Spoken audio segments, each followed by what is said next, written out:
What really happened with your host, Mike Rivero.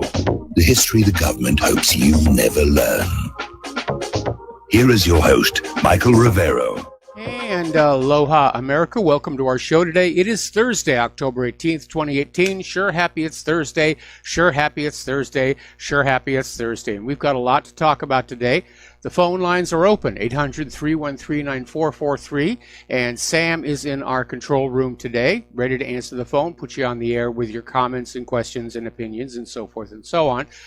So let's get right on into it here. There is a lot going on here, and we're continuing to see an escalation of the violence by the left against the right. And right now, so far this year, there have been 8 of these.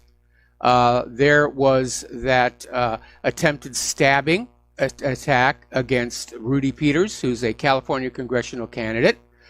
And apparently Peters' attacker, Farzad Fazeli, shouted disparaging remarks about Republicans before attempting to stab the GOP candidate with a switchblade, which fortunately malfunctioned, and so he wasn't ready to carry through with that. An operative with the Democratic political group American Bridge was arrested last March for assaulting a female staffer in President Trump's administration. And apparently the operative allegedly shoved the woman, a press secretary for Interior Secretary Ryan Zink, to the floor. And apparently the same operative was arrested Tuesday for allegedly chasing and assaulting Nevada gubernatorial nominee Adam Laxalt's campaign manager. And we mentioned this yesterday. He was arrested and charged with battery in this attack, which left the woman, bruised. It was fairly serious here. There was the Republican Party office in Laramie, Wyoming, was set on fire just after opening. Last July, vandals threw a brick through the window of the Nebraska Republican Party's headquarters. And staffers found a spray-painted message beneath the broken window: abolish ICE. Minnesota State Representative Sarah Anderson said she was attacked on Sunday after calling out a man who was kicking over campaign signs, said, "You can't do this." And he said, "Yes, I can. I'm an anarchist. I can do whatever I want." And she said, "No, you can't. That's not your property." At which point the man told her to kill herself. Now, there's more of these. Okay, we had these 2 Minnesota GOP candidates who were attacked and punched. And by the way, the corporate media isn't covering this, but it is getting out on the independent media. And it's having an effect. It's having an effect, and I don't understand why the Democratic leadership doesn't understand the optics on this are very, very bad. And yet you have people like Hillary Clinton and Maxine Waters and Eric Holder are out there saying, yes, we've got to get in their face. We've got to confront them in the restaurants and so forth and so on. But the optics are really bad. And it is energizing the Republican base to get out there and vote. And it may overwhelm the expected Democratic gains, even with the illegal immigrants that the Democrats are counting on to put them over the top. Apparently, there was a situation in Houston, Texas, where this man was destroying Ted Cruz signs throughout an entire neighborhood, was just running down the street, pulling them up. And when he was confronted about it, said, I can do this, I can do this, I can do this, and finally wound up, I hate Ted Cruz, I hate Ted Cruz, I hate Ted Cruz. Well, again, I think people are looking at this and they're saying, are these the kind of people we want making our laws? And I think the answer is a resounding no. We want a more reasoned and civil mindset in the Congress. So I think this is definitely going to have an effect on the midterm elections here. Now, yesterday, the U.S. government indicted some leakers that were basically leaking information to the press. Yesterday, 40-year-old Natalie Mae Edwards, senior advisor to the Treasury Department's Financial Crimes Enforcement Network, was arrested and criminally charged for leaking confidential financial documents relating to former Trump campaign manager Paul Manafort, the Russian embassy, to the media, the Russian embassy, and accused Russian spy Maria Butina. It turns out that she has close ties to Department of Justice lawyer Bruce Orr and one of Robert Mueller's teams, Andrew Weissman. So, very tight network there. Again, getting back to this topic of incivility bordering on violence. Well, it's crossed the line into violence here. Nancy Pelosi is out there saying, if there's collateral damage to people who don't share our views, well, so be it. And basically, she was talking with the New York Times' Paul Krugman, topics like immigration, and at one point appeared to have forgotten Justice Brett Kavanaugh's name, or maybe she couldn't bring herself to say it. All right, we're going to do a shout out now to our on-air affiliates who are just now rejoining our network. Over at Heidi Heitkamp's campaign, there has been a major faux pas. They ran an ad and they were focusing on sexual abuse survivors. And they made a major mistake in that they outed the names of sex assault survivors without getting their permission first. Now, the person behind the ad has been dismissed from the campaign, but it's backflashing on her rather seriously because one of the victims who were outed, Lexi Zorella, has basically come on out and said her life is destroyed.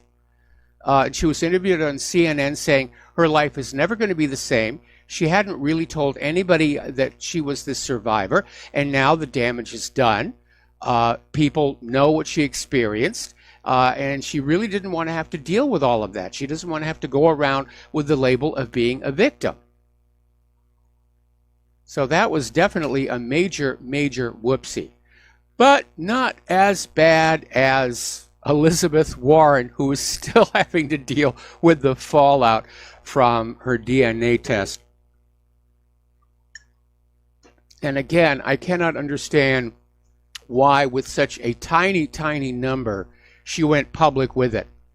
I guess she actually thought having that 1,000th, possibility, and remember the DNA test said it was possible that she had a Native American ancestor 10 generations back. Didn't say definite, by the way. And remember, the irony of the test is there is a lack of authentic Native American DNA available in gene banks. The Native Americans don't like that. They feel they're being exploited. So the expert who did the DNA test used DNA samples from Mexico, Colombia, and Peru. So Elizabeth Warren may be 1/1000th Mexican, or 1/1000th Peruvian, or 1/1000th Colombian. That's how fuzzy this whole thing is. And she still went out with it and said, see, there, we put this whole thing to us. And it's just blown back, not just on her, but on all her supporters and basically the Democratic Party as a whole. So anyway, on Fox News, Tucker Carlson, they had a guest, Debbie White Dove Porreco, who is a documented descendant of the famed 17th century Powhatan princess Pocahontas. And she came on out saying that she felt betrayed by the senator's claims of Native American ancestry. Warren is now the head of the Me Too movement. And this descendant of Pocahontas said it proved she wasn't the Cherokee Indian she's been claiming to be for so long. It's simply too small an amount of DNA, and it doesn't indicate what tribe she would have belonged to. It could have been any tribe whatsoever. Could have been the Snoqualmies for all we know. And of course, Warren's been using this for political reasons and to get ahead. She got that cushy job at Harvard University using this. But payback is definitely going to be there. And Elizabeth Warren is now getting nicknames at a rate that is faster than black men are leaving the Democratic Party. Pocahontas, Liawatha, last of the Fohicans, Fraudazuma, and Fakajawea. I like that last one myself, the absolute best there. And by the way, she has more Aryan DNA than Native American. She's more Aryan than Adolf Hitler was. And she's still trying to get out there and push this thing, saying, well, okay, so maybe I shouldn't have claimed citizenship with the Cherokee Nation, but I still have Native American ancestry. Elizabeth, you're raising on a busted flush. And she's still refusing to apologize. She's refusing to admit she did something wrong. And she just said, I should have been clearer about it, but I'm still right. I have Native American ancestry. Well, at that degree, Elizabeth, we all have Native American ancestry. Anybody whose family has been here in this country for a while has Native American DNA. I have Huron in my family woodpile. Okay? I'm not going to go up there and claim I belong to the Huron tribe. I mean, it really was ridiculous. And here's the thing. Elizabeth has opened up a huge, huge can of worms. Because now people are looking into her family tree. And one of the pieces of so-called evidence that Elizabeth Warren had held up to prove she was Native American was that she claimed her great-great-great-grandmother was a Cherokee. Well, people went back and looked at the census and found that the great-great-great-grandmother was listed by the census as a white person. And here's where it gets delicious. Her husband, Elizabeth Warren's great-great-great-grandfather, Jonathan Crawford, was apparently a member of the Tennessee militia who rounded up the Cherokees from their homes and led them on the Trail of Tears. So you think about that one for a while. This is going to follow Elizabeth Warren for the rest of her political career. In fact, I don't know why she doesn't resign from politics right now. She's got that cushy teaching gig at Harvard still. I think Harvard ought to let her go after the lie that she foisted on them. But it's time for her to retire. It's time for her to retire.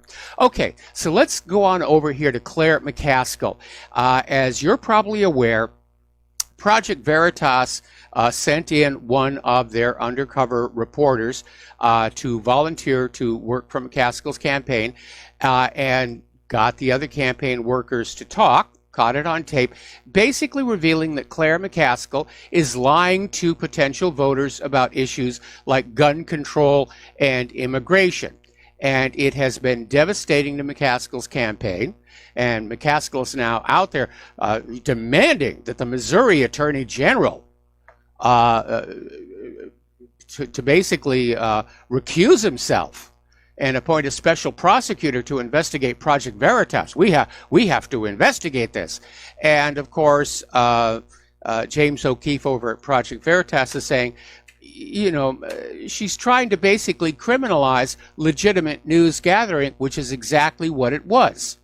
McCaskill's people did say these things. They are on video. It is a well-documented and sourced story. All right. Getting on back to Anthony Weiner's laptop, Judicial Watch has received 45 pages of FBI documents that reveal a significant number of 340,000 emails on the laptop of disgraced former Congressman Anthony Weiner were between the former Secretary of State Hillary Clinton and her top aide Huma Abedin.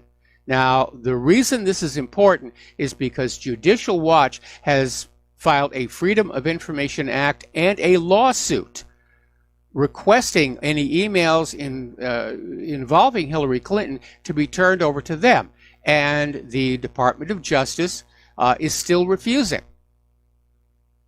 They're still stonewalling. They want this to go away. They're hoping that the Democrats are going to take the House of Representatives in the midterm elections, and they'll just shut down all these pesky investigations. Well, they can't shut down Judicial Watch. That's the problem. Judicial Watch does not operate underneath congressional oversight. They're a private organization, and they're going to keep going. And they've been doing great, great work. So is Freedom Watch. We need to keep paying attention to them here. Now, last Friday in Washington, there was this very testy confrontation in a courtroom regarding this lawsuit over Hillary Clinton's private email server.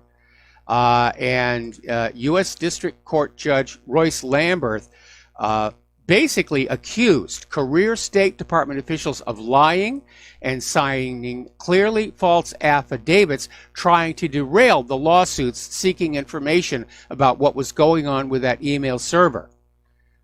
And Lamberth said he was shocked and dumbfounded when he learned that the FBI had granted immunity to former Clinton Chief of Staff Cheryl Mills during its investigation into the use of the Clinton server.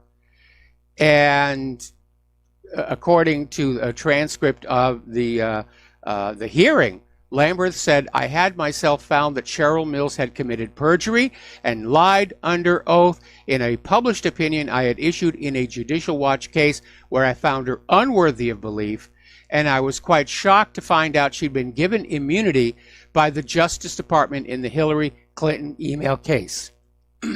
So, obvious cover-up. Question is, what are they covering up? And I'm going to get on back to my favorite theory about what's going on here.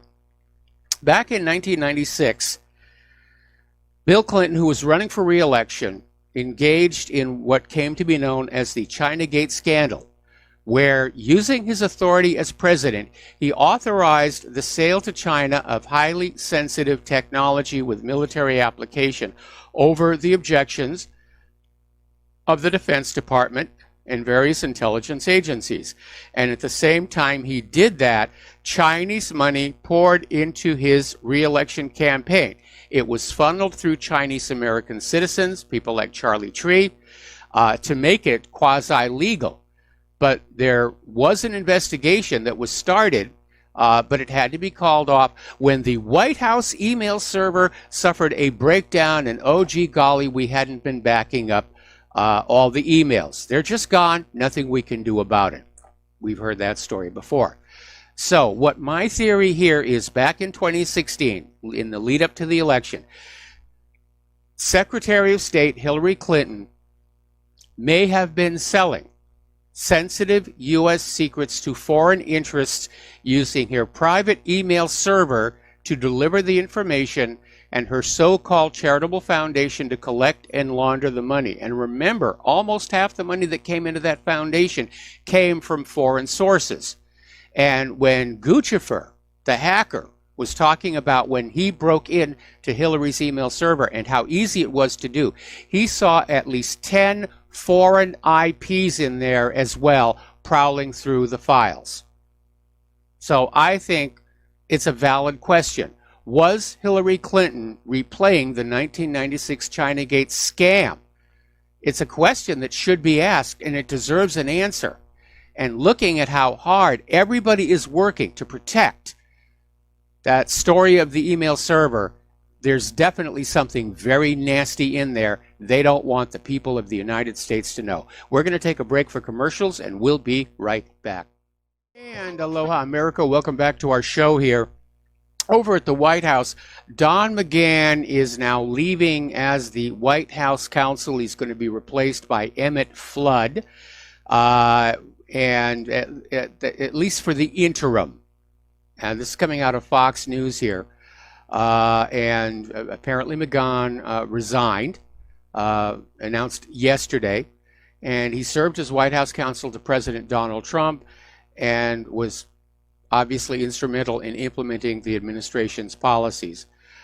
All right, so let's get on over to the situation with Saudi Arabia and Khashoggi, because this is really beginning to stink and the optics on it are getting worse and worse. Donald Trump is now casting doubt on the existence of an audio of Jamal Khashoggi's last known minutes, saying he will ask for it, quote, if it exists, end quote, and refuses to say if the FBI will aid in a murder probe. Well, let's be technically accurate here. Khashoggi is not a U.S. citizen. The crime did not happen on U.S. soil. It would be inappropriate for the FBI to get involved at all.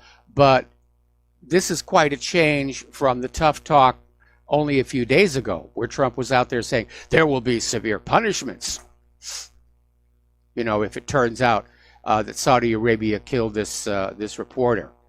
And so he's definitely backing up. Now, there's been a little complication. We're not sure if it actually means anything, but Turkey basically named this hit squad of 15 people that they are accusing of being the ones who actually did the torture and supposed murder and dismemberment of Khashoggi. And one of them was Mashal Saad al-Bastani, 31 years old. He's a lieutenant in the Saudi Royal Air Force. And apparently he has died in a car crash in Riyadh. Now, Turkey is saying the traffic accident is suspicious. Riyadh is saying it's just a car accident, and saying that his role in the Khashoggi situation was very much unclear. Now, here's an interesting legal complication. Remember the Magnitsky Act was a big stink about how Donald Trump Jr.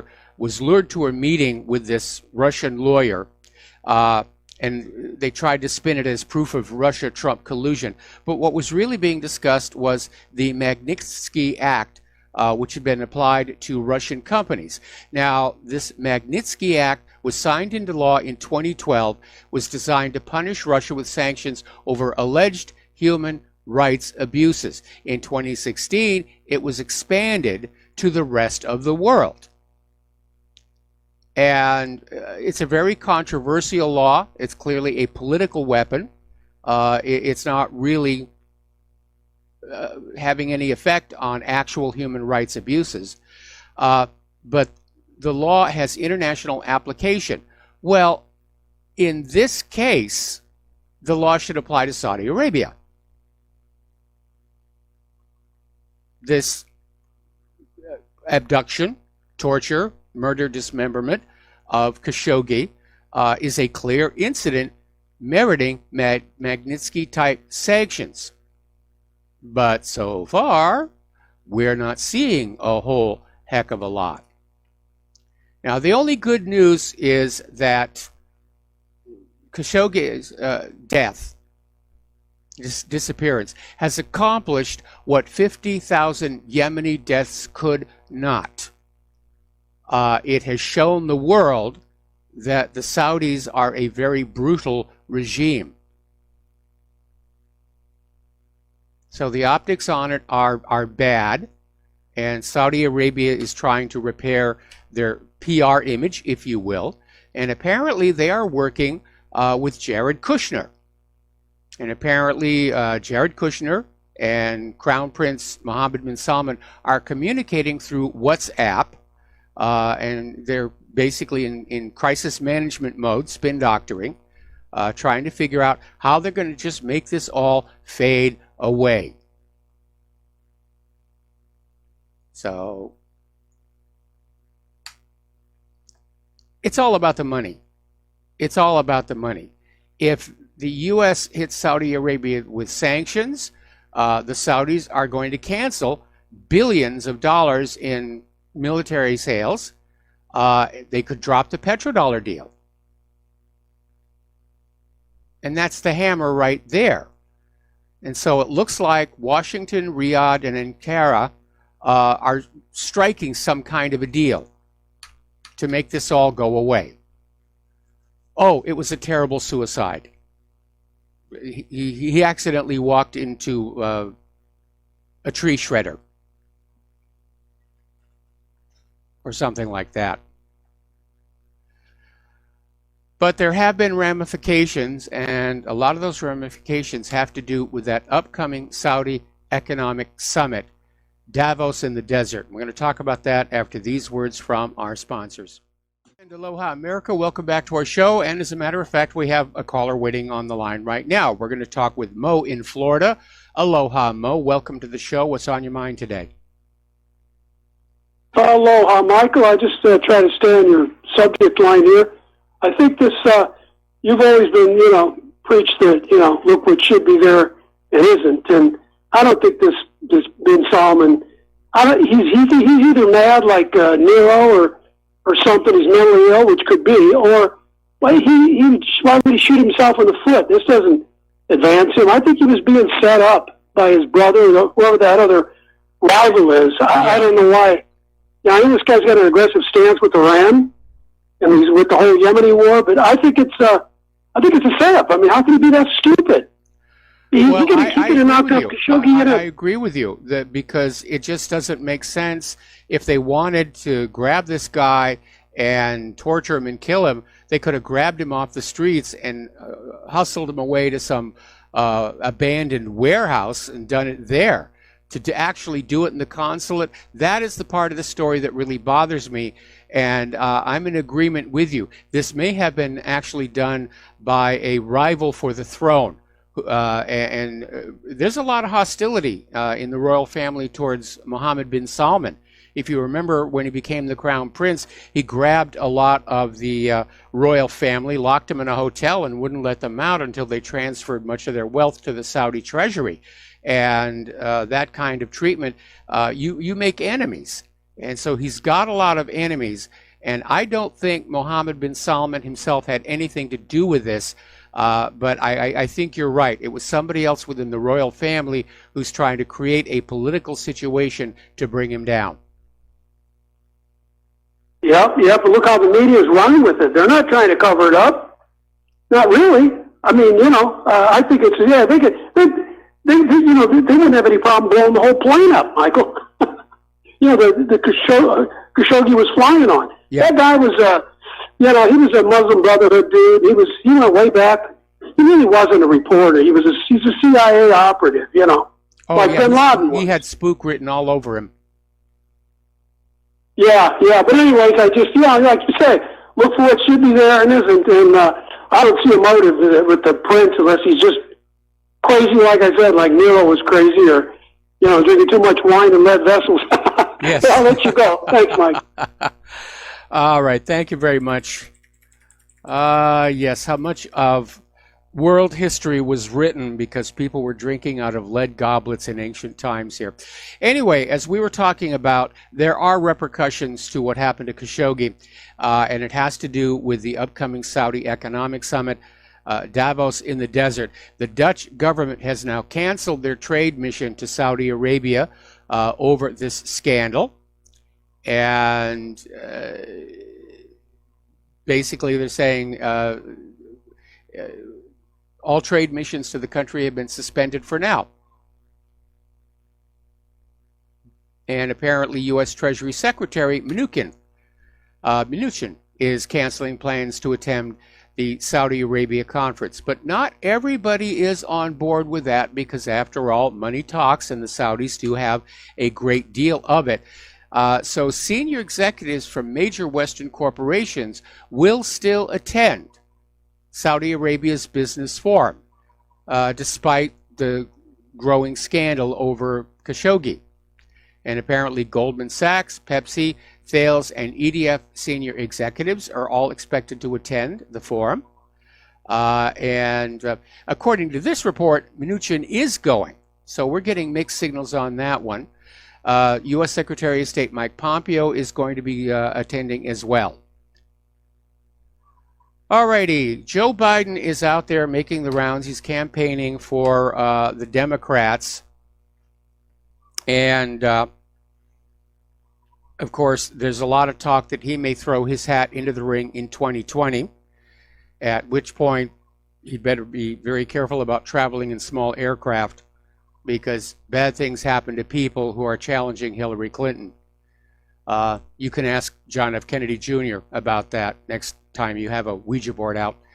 But he's out there selling the idea that our elections are secure. And he's stating there is no evidence of widespread voter fraud in the American electoral process. And I have to call bovine excrement on that one. There is a tremendous amount of evidence of widespread voter fraud in the American election process. And a big part of the problem are those electronic election machines, which are opaque. You can't see into them to see what is going on. I mean, there have been a few embarrassing cases where people will push a button for one candidate, and it clearly is seen registering a vote for the other candidate, and it's always declared, oh, it's a miscalibration. Here's the bottom line. We don't know that our election system is honest. We have no way of knowing our election system is honest. It's not designed to be transparent anymore. It's designed to be opaque. And I keep thinking back to Bev Harris and blackboxvoting.org, and she got hold of a copy of what was called the GEMS software, which was what was hiding inside the voting machines made by the Diebold company. Now, Diebold basically rose to prominence, making automated bank teller machines that never lost a penny from one end of the country to the other, and they all had a paper audit trail. Every time you used one of their machines, you could hear inside the box there was this little chattering printer that was printing out a record of the transaction. So for Diebold to have produced an election machine with at least 12 known ways to alter the outcome of a vote, it had to be intentional. And for those of you who have not yet seen it, there was an HBO documentary called Hacking Democracy. It focused on Bev Harris, and you need to see it. And I assume it's out there somewhere, probably Netflix, Hulu, it may even be on YouTube. I'm not sure. I'll try and hunt it down the next commercial break here. And in the last section of Hacking Democracy, and that is on YouTube, Bev Harris and her people, they go into this election commission in a city. They select an electronic voting machine at random. It is not touched by Bev Harris or any of her people other than to provide a memory card to record the vote. And they set up a faux election, and everybody votes, and when the final output is revealed, it's been changed. That's how easy it is to hack the outcome of an election. All you need is to get your hands on the memory cards. And I remember what was very telling in this documentary is that one of the people working for the Election Commission, this woman, literally broke into tears because she worked there thinking that she was giving a voice to the American voter, that she was there to protect the sanctity of the vote, and she had just literally had her worldview destroyed by being shown how easy it was to cheat these machines and thereby cheat the election. I still remember that debacle in Florida in 2000. And at this point, analysts have looked at all the available data and concluded that Al Gore did win that. But the Supreme Court gave it to George Bush. So Biden is out there trying to sell the idea there's no vote fraud. You can trust the outcome of the election. No, we can't. Of course we can't. That's ridiculous. We can't trust the outcome of the election. Okay. Yeah, the corporate media is still going on about the missing journalist. There's definitely another agenda behind there. And as that caller suggested, it may be the takedown of Crown Prince Mohammed bin Salman, because there's a lot of people who do not like him, both inside and outside Saudi Arabia, and certainly within the Saudi royal family itself. If I recall correctly, Mohammed bin Salman actually had an older brother who was supposed to be next in line for the throne, but got passed over when King Salman declared Mohammed the crown prince. So I would be wondering if he's carrying a grudge. It's entirely possible. So let's get into the conflict zones. Boy, there's more and more conflict all around the world here. Up in Afghanistan, Afghan guards opened fire at a NATO meeting in Kandahar, injuring 2 Americans and killing the local police chief. And the attack took place apparently earlier today after Austin S. Miller, the NATO and U.S. Forces commander in Afghanistan, was meeting with Kandahar's governor and the provincial police chief, General Abdul Razik. Now, Razik was killed in the attack at the governor's office, while 2 U.S. citizens and several top Afghan officials, including the governor, were wounded.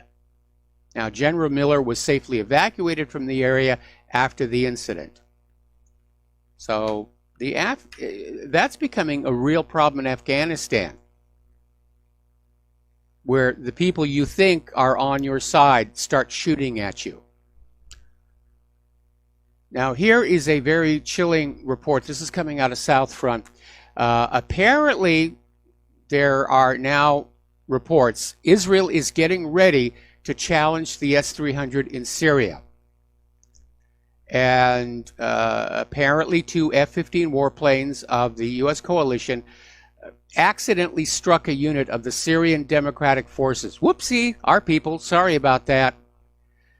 They were involved in the SDF defense advance on ISIS in the Euphrates Valley.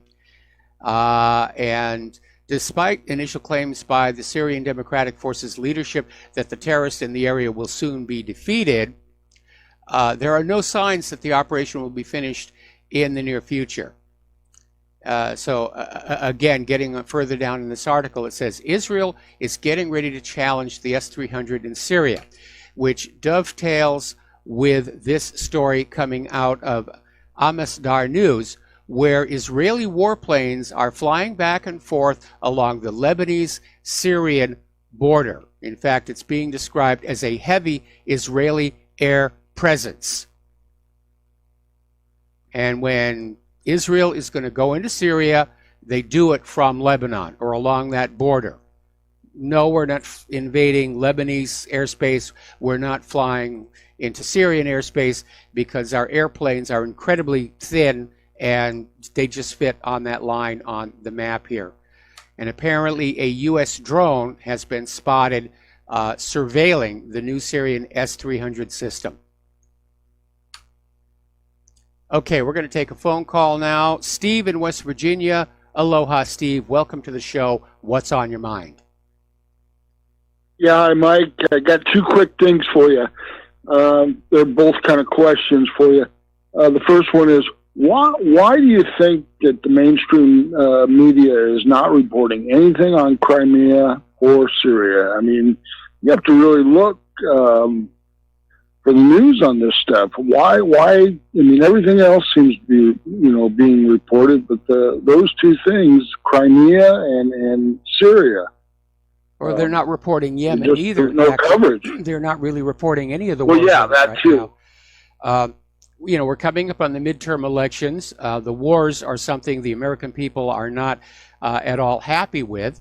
And the politicians, I'm sure, want Americans thinking about something else as they head to the polling places. And the reality is that what's going on in Yemen is a war crime. It's a humanitarian disaster for which the United States is partly responsible. We're not exactly winning in Syria. We're not exactly winning in Afghanistan. And that's something that the U.S. definitely does not want the American people thinking about. Okay, the other thing is if you go on the Drudge and stuff now, they're really pushing this, widespread coverage on this caravan coming in. And, like the last one that came in with all these people coming from Honduras and stuff, it almost seems like it's fake. I mean, I know it's not fake, but it's the timing of it. There's something odd about it, Mike. It just doesn't make sense.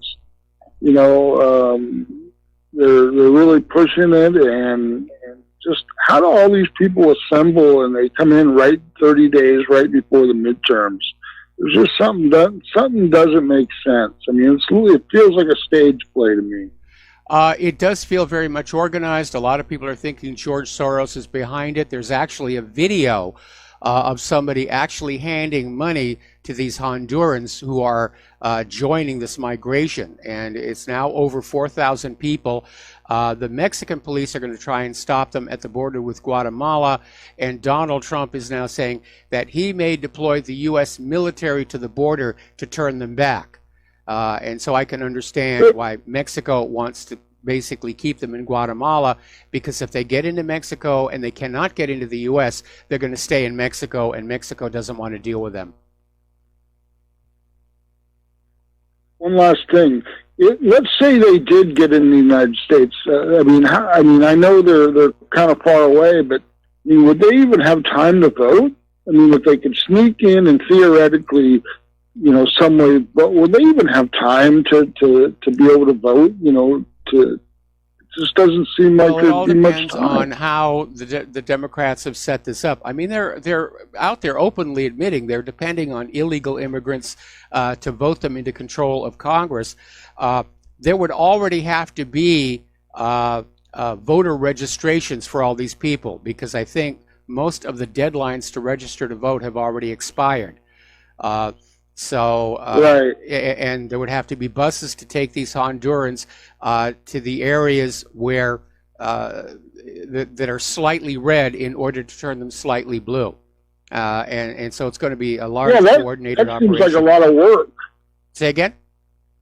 Yeah, that seems like a lot of work to get them scattered to all these different places where the races might be close, and it might make a difference for 1,000 here, 1,000 there to come in and vote. It just seems like it'd be really hard to do in the next 30 days. They've been doing it all along. When the illegal immigrants get across the border, they're met by buses, which drive them to other parts of the United States in order to try and shift the demographics to Democrat. Yeah. Mike, one last quick thing. It's take a second. The more and more I get the feeling Donald Trump is starting to feel like George Bush. I'm not kidding you. It just seems to feel like George Bush after he got into office for a while. And that's what Trump is starting to feel like to me. I don't agree. I have to be very honest. Bush Sr. was definitely much sharper. Bush Jr. a little more so. Trump is he's a disappointment. That's all I can say. We got to take a break for commercials. We'll be right back. Aloha, America. Welcome back to our show here. Getting on back to the conflict zones here. Apparently, according to Russian authorities, ISIS has taken nearly 700 people hostage, including several European and U.S. nationals in Syria, and is vowing to kill 10 per day. And apparently these prisoners are being held somewhere south of the Euphrates River in the war-torn nation. And Russia is saying that ISIS is trying to expand its control in territory controlled by the U.S. and U.S.-backed forces, and blasted the United States for its catastrophic failure in Syria. And that last part is definitely accurate. Whether it's the overt reason that we were in Syria or the covert reason the U.S. was in Syria, it's been a failure. It is a failure. They blew this one. They don't want to admit it, and they're going to find reasons to stay in Syria just so they don't have to admit they utterly failed to get Assad out of power. 7 years the U.S. has been at war in Syria, and they keep changing the reason. Assad is gassing his people. We're there against ISIS and Al-Qaeda. Oh, we're back to ISIS. Assad is gassing his people.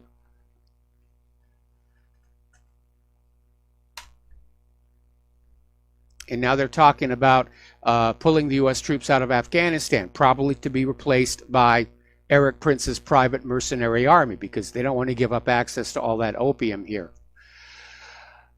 Now, apparently, Israel and the United States have sent a delegation to Ukraine to test the Russian-made S-300 missile defense system. Ukraine has one that is a little more modern than the system in Greece that the U.S. Evaluated before. And there are no comments on this from either Israel or the United States. But apparently members of the Ukrainian military instructed their U.S. and Israeli counterparts on the capabilities of the system, as well as running through various possible scenarios on how to evade and overcome it. Here is the problem. The version of the S-300 Ukraine has is not the version Syria has. The version Syria has had upgrades and is a little bit more modern. Right now, I would expect that the way that the U.S. and Israel are going to try and overwhelm and destroy the S-300 systems in Syria is to simply fire a ton of cruise missiles at them and empty the launchers, and then go in and destroy the launching systems before they can be reloaded. Because Russia did send a lot of extra missiles at no charge. The situation is going to be locating where those are, because they're mobile, except, of course, they have those radars. And radars give themselves away. So we may be seeing a big, big battle over Syria. But it's a gamble. It is a gamble. Because certainly the F-15s and F-16s that Israel are flying, there is no question they can be targeted by the S-300. The wild card is the F-35. Is it really as stealthy as advertised? Because if Syria succeeds in shooting down one of the Israeli F-35s, just one is all it's going to take, it will be devastating to Lockheed Martin's future sales of that aircraft to other countries. Okay, we're going to take a break for station identification, and we'll be right back. And aloha, America. Welcome back to our show here. And this is hour number 2. The phone lines are open, 800-313-9443. So the world is clearly going through a significant period of change. We are seeing a lot of nations which used to be considered U.S. friends, if not complete allies, start to pivot away, pivot toward Russia, pivot toward China here. And there's an article in the Jerusalem Post which really lays it out. Are Trump's policies leading to the formation of an Eastern Bloc? And what they're basically saying is that there are all these countries that are in the crosshairs of the United States that, despite their own differences, are starting to band together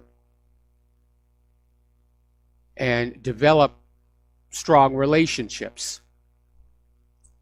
Now, the headline is misleading. These are not Donald Trump's policies. This started a long time before he got into that Oval Office. It goes back, well, at least the 17 years since we started the wars on Afghanistan, and probably even before that. But yeah, at some point, as the United States becomes more abusive and aggressive, the rest of the world is going to start pulling together to basically offset that. Now, over in Russia, Foreign Minister Sergei Lavrov is saying that Moscow is ready for larger scale provocations by the West. And he's saying that if they talk to us through the media, we'll respond through the media too, but specifically and in a correct manner. And he said a third world war is an unimaginable scenario, saying that everyone would be sane enough not to let it happen. I wouldn't count on that one, Sergei. However, he says an aggravating factor is the absence of any dialogue between the Russian military and NATO. And again, my concern is there's a new factor in the new Cold War, and that is how many of these weapon systems are automated. They're running on computers. And computers, if there are errors in the code, make mistakes. And it has happened before. That was the reason behind the USS Vincennes shoot-down of the Iranian passenger jet. The computers controlling the Aegis system on the ship, because of a programming error, assigned the same target tracking identifier to two different radar returns. One was the Iranian passenger jet, which was on approach to land at the airport. The other was an Iranian F-14 on a training exercise in the distance.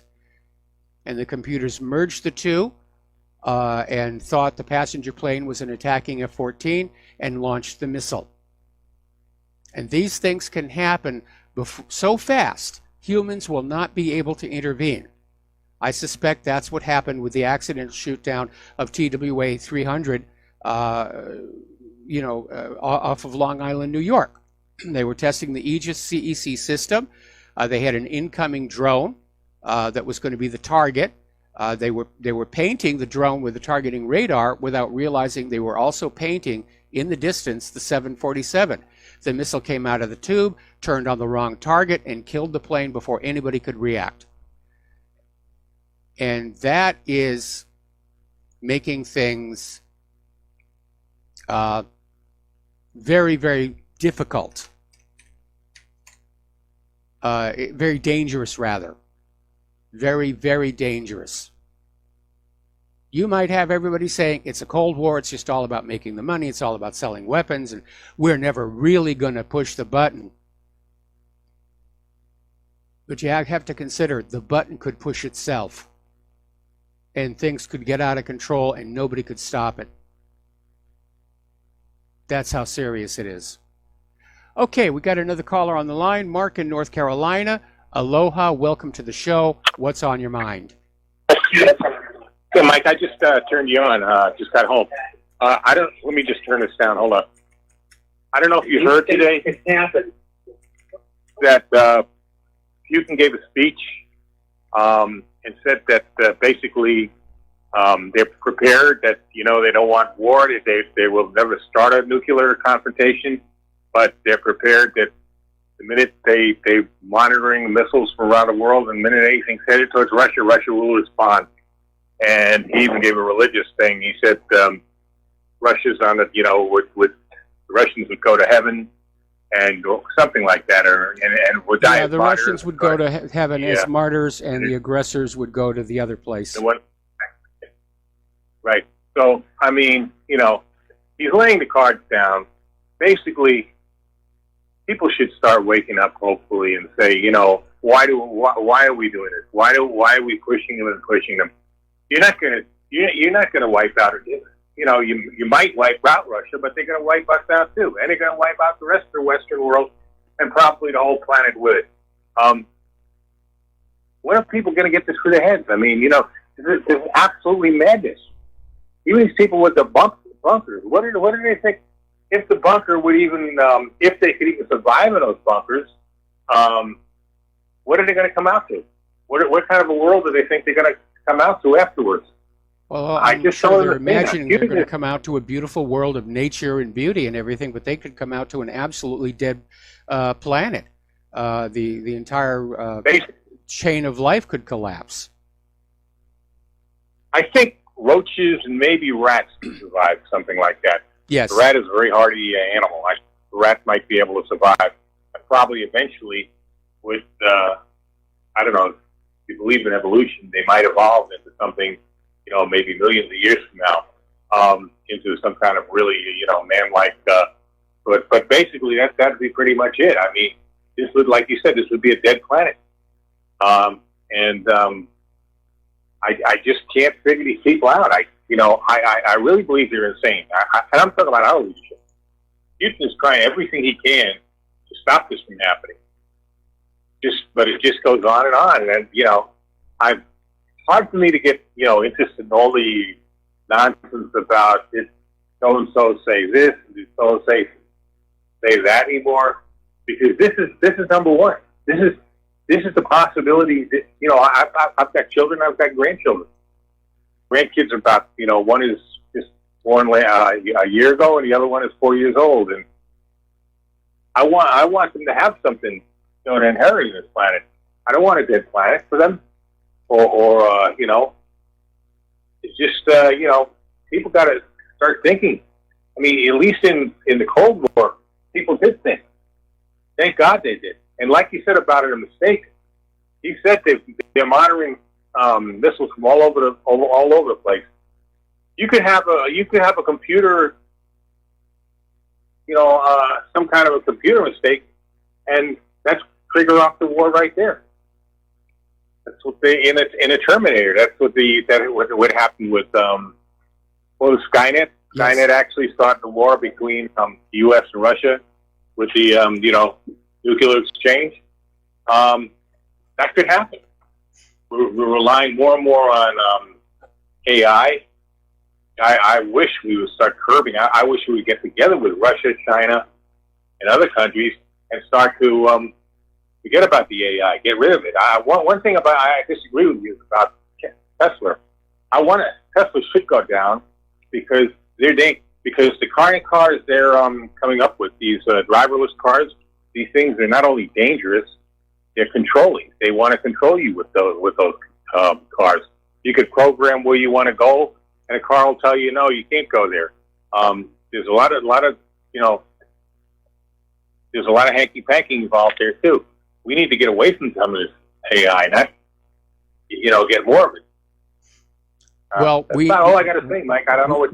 We need to develop the technology a little bit further, because the current problem with AI is AI today is simply defined as any computer program that is able to teach itself from past experience. But there have been a couple of examples where the AIs are learning the wrong thing. And there was that embarrassment where I think it was Amazon had an AI recruitment system which had been trained with 10 years of resumes, and because the resumes were overwhelmingly male, started automatically discounting female job applicants. And so that's an issue. AIs can learn the wrong thing. I notice around here in Hawaii, the Weather Channel, which uses Watson, which is IBM's AI system, it borders on useless. I get more accurate weather forecasts just looking at the weather satellite images for myself. Yeah, well, like you said, Mike, we got to do something, and we certainly should not have. At least we should get together with Russia and China and say, look, at least let's stop letting computers run these missile systems. Let's at least make sure it would take. Let's have some kind of an agreement where at least human beings are in charge of this before something happens that we can. And it almost happened during the Cold War, when we didn't even rely that much on computers as we do now. Yeah, there were a couple of incidents where electronic failure sent out a false alarm, and fortunately there was this one commander who was in charge of a missile brigade who said, "This cannot be right, and I'm not obeying this light until I get a verbal confirmation." And but again, the problem is worse now. Now I'm as far as I know, because I'm not privy to the nuclear protocols here, the nuclear missiles are still under human control. Somebody has to turn a key in a silo or in an aircraft or in a submarine. But I'm talking about the medium weapons, which are on automated systems. Those could get going and start a confrontation, and it could escalate from there. Sure. Once the first one starts, all bets are off. Yep. That could be it. That could be the end, right? It's the end of mankind. Maybe the end of this planet. That's how serious this thing is. Yes. And people are worried about, I don't know, Stormy Daniels or some other nonsense. I'm not worried about Stormy Daniels. I just wish you'd go away. I think part of the problem here, of course, is that for our generation, the idea of total war, like you see in a world war, and the idea of nuclear weapons, it's an abstraction. It's something we see in TV documentaries. We've never personally experienced it. for the most part. I know there are still some surviving veterans from World War II who remember what that was like. But for the vast majority of us, it's something we see on TV. We don't have to deal with it in a real way. And I think that's one of the reasons why people aren't really responding to just how serious the situation is, because it is an abstraction. You'd think the Europeans would understand. I mean, they were literally destroyed in World War II. Most of the European countries, Western and Eastern European countries, were, for all intents and purposes, destroyed. You'd think they'd understand it. They're a lot more sensitive to the idea of avoiding a third world war, especially because if it does start with Russia and Ukraine, it's going to be on their territory again. I remember when I was working in Europe back in the 1980s, there were still places that had not yet been rebuilt from World War II. You could still see the damage there. I remember in, I think it was Milan, there's an entire city block that's simply walled off because there's this huge bomb that's in there that they can't get at and can't defuse, and they're just not going to let anybody go in there. And at some point, it'll either detonate or they'll decide that it's too old to detonate and they'll go on in there. But yeah, World War II is a very real thing for the people of Europe, not to mention Japan, and obviously. Here in the United States, we never suffered any harm from World War II. The Japanese set a couple of forest fires up in the Pacific Northwest with some clever balloon bombs, and there were some cargo ships that were sunk within eyesight of the East Coast, but that was about it. We didn't have bombs falling on us. We didn't have an army invading our country. We didn't have to go through that. And so I think that's why Americans, by and large, they don't have a gut reaction to what could be going on here. We certainly did in our time, Mike. I'll tell you this, we certainly understood when we went into those shelters, and we went there, and when we had those silly drills there at school, you know, hiding under the desk like that would have been. And I when I was in the Army, when part of basic training was what to do in case of a nuclear attack and cover yourself up with a poncho. Everybody knew that there was total nonsense. What do you do in the case of a nuclear attack? Was put your head between your legs and you know what, right? Yeah, kiss your rear end goodbye here. Well, that whole thing about duck and cover and get under the desk and pull a picnic cloth over your head, Bert the Turtle, that whole thing, was actually a propaganda campaign. Because coming out of World War II, there were a lot of people who said, we should get rid of these weapons. Nobody should have them. They are too destructive. And if there were a nuclear world war, nobody would survive. And so the U.S. government launched this propaganda campaign to convince us all that, yes, nuclear war was survivable, and you should be afraid of those gosh darn commies here, but let us go on making nuclear weapons because, you know, you will probably be able to survive a nuclear attack. And back then they had shelters, fallout shelters, and which we no longer have those even. Russia's built fallout shelters for their people. The U.S. They have, yeah. Yeah. The whole Moscow subway system is designed to survive a nuclear attack. I remember growing up in New York City. There were certain stations in New York at that time. I don't know if it's still that they said you could survive a nuclear attack. Whether it was true or not, I certainly wouldn't have wanted to find out. Like 181st Street line. I don't know if you've ever been to New York. There's the A train, and by the 181st, it goes very deep into the ground and stuff. But I certainly wouldn't have wanted to give it a try. You know, I certainly didn't trust it. You know, even when I, as a teenager, I mean, it was ridiculous. Well, again, back during the Cold War, when the U.S. did have fallout shelters in every major city, it wasn't just the shelters. They were stockpiled with storable food and water and first aid kits, basically the preppers of their day. But the U.S. stopped doing that because it was a huge expense. And those rooms, those bunkers may still be there, but they're not really going to be usable. No, any of that food that they might have there would probably be long. Oh, it's long gone, long rotted away. Oh well, anyway, Mike, I hope, I pray that, the level heads to prevail, and unfortunately, I don't have much faith in Donald Trump. I don't think he knows what he's doing, plain and simple. He's letting the very people he ran against wind up taking over the deep state or the military-industrial complex, whatever you want to call them. And I just don't. I think, they've got a hold of the guy, whether he lied to us in the first place or he just plain and simple didn't know what he was doing, was too naive, and then just I knew he was in trouble the minute he let Flynn go. The minute they went, because that's the one they wanted. That's the one they wanted the most right off the bat is Flynn, because Flynn knew where the bodies are buried. Yep. He understood that this government was supplying Al Qaeda and ISIS and all that. He knew all about that stuff. He still does. And that's what they were afraid of. What Trump should do is pardon the man immediately and hire him back into the White House and start to clean up this bad situation. But he won't do that. He's afraid. I don't know whether he's afraid or he's just too dumb. I really don't know what the thing is. But I have very little faith in the man.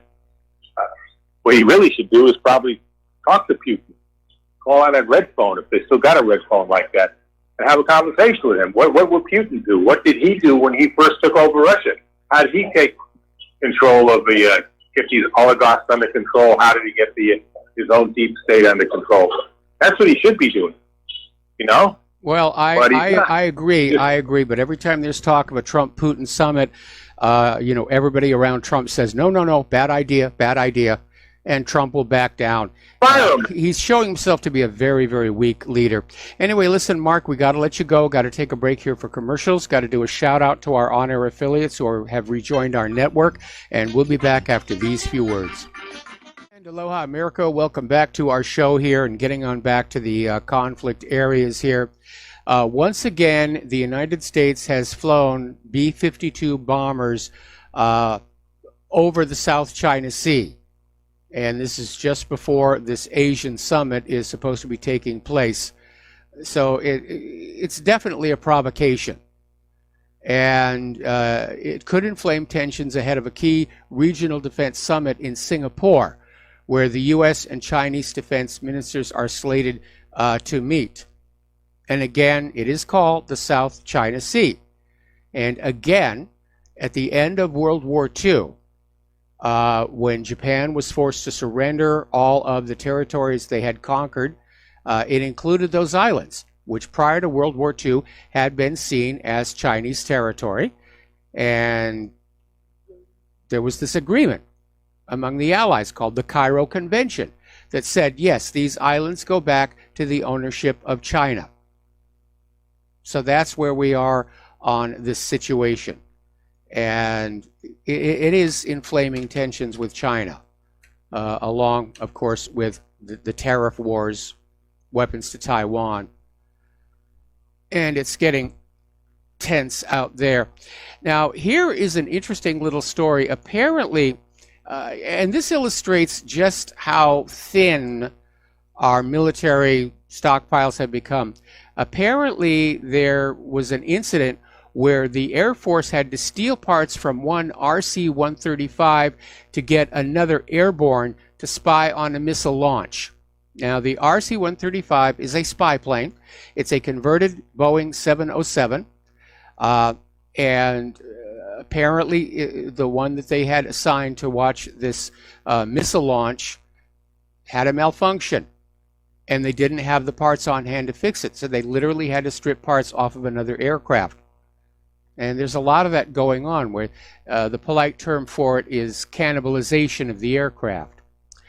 China has unveiled their next generation stealth bomber, or they will officially next year during their annual military parade. But photos of it are already out. It's a sleek looking little bird. And it's called the Hong 20. And it's a long range stealth bomber, and it's undergoing flight trials. Putin is now talking about Russia's new weapons, and he's talking about the Avangard, which is their hypersonic glider warhead. And apparently they'll be entering military service in just a matter of months. And Russia is the first in the world to get this breakthrough technology into actual service. Now, the hypersonic glider is a type of projectile that can fly and maneuver in the upper atmosphere at speeds of over Mach 5. This makes them very difficult to intercept. And remember what I said, right now, the United States' current anti-ballistic missile doctrine is based on a predictable ballistic trajectory of the warhead. And the avant-garde doesn't do that. It weaves back and forth. It goes up and down. It corkscrews. It dipsy-doodles. So they're actually out there, and that is going to dramatically change the strategic landscape, as it were. Okay, Nikki Haley is out there. She's coming up on her the end of her stint at the United Nations. Apparently, she's starting to give interviews, in one of which she admitted she was meeting with Henry Kissinger every 2 months to get his input on the world. And she's still running around saying that Palestine is not a state at all. The United States refuses to recognize Palestine. Quite a few other nations already have. But if the U.S. doesn't recognize it, then it's not a state, and that's just the way it is. So, Nikki Haley may be looking at throwing her hat in the ring in 2020. Apparently, she's been speaking to the Council for National Policy, which is a neocon group, and they're going to love her. She's the warmonger's warmonger, and the CNP has a reputation for anointing Republican presidents. Donald Trump and George W. Bush both spoke in front of the CNP before hitting the campaign trail, and Trump appointed several members of the CNP to his cabinet in gratitude, including Steve Bannon and Kellyanne Conway. So Haley may be getting ready to test the presidential waters in 2020. I don't like her warmongering, but I'll take Nikki Haley over Hillary Clinton any day. Okay, down in Israel, Avigdor Lieberman has now halted the delivery of Qatar's $60 million oil flow to the Gaza Strip. The fuel tankers began delivering the much-needed diesel oil to the Gaza Strip, and Avigdor Lieberman halted the shipments in retaliation for Gaza's protests on the border with Israel. We're going to take a break for commercials. We'll be right back. And aloha, America. Welcome back to our show, and we have a caller waiting on the line. Jim in New York, aloha. Welcome to the show. What's on your mind? Well, hi, Mike. Well, first, before I get to my main topic, Facebook, they said they're going to use some people to monitor facts. According to them, the people they're going to use is the Associated Press, FactCheck.org, PolitiFact, Snopes, and ready for this? The Weekly Standard. So they throw in a neocon warmonger magazine for the war agenda. Yes. Notice that? Yep.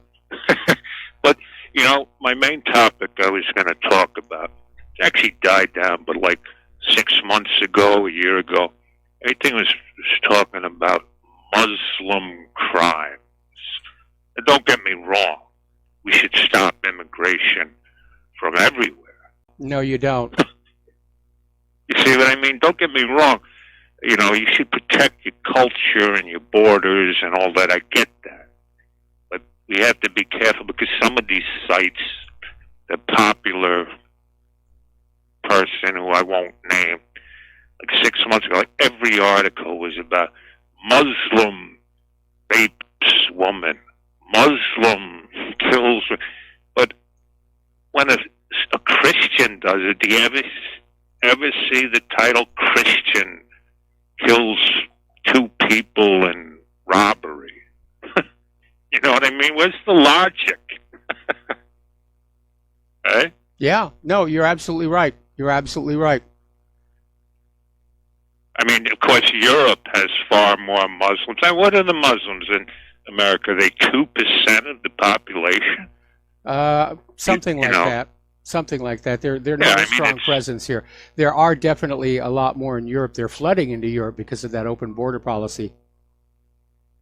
But I don't think it's a religious thing. I think it's, again, in Mexico, look at the drug wars. 40,000 killed, and most of them were killed by people who were brought up Catholic. Yep. Right? But you see the neocon sites like, I won't name them, but the alt-right neocon sites, it's always Muslim commits crime. But they'll never say, quote, Christian commits crime. Well. So illogical. And they're using it for the war agenda because it looks like the next people on the dock are Syria and Iran, who happen to be Muslim countries. Well, you have to remember, of course, that the corporate media is definitely dominated by a heavy Jewish presence, and their agenda is to get all the Christians hating all the Muslims. Yes, absolutely. And that Pamela Geller, I don't know who she's working for, but she obviously has an agenda just to create unnecessary strife. I mean, what happened from 40 years ago? I mean, we got along with them, quote, Muslims fairly well. What's changed? Well, we know what's changed. The neocon agenda. Very much so. But, that's basically all I wanted to say. And, everything's Muslims. I mean, the alt-right, they act like, there's like such a... And most Muslims that I've come into contact with in the U.S., they're secular. They're, they go to... I don't even know if they go to mosque. It's the same way, I was brought up Catholic, but, I don't go to church. Well, unfortunately, the situation in Europe is that a lot of the Muslims that are coming in from the Middle Eastern countries, they're strongly religious, they're fanatically religious, and they're not integrating very well, and that's leading to conflict. And there have been some ugly incidents. I think the Muslims doing the terrorism are probably all working for the intelligence agencies. On that one, I would definitely agree. Well, that's all I had to say. Thank you very much, Mike. All right, thanks an awful lot here, and we're going to switch to Al in Canada. Aloha, Al. Welcome to the show. What's on your mind? Hi, Mike. Hi, Mike. Hi.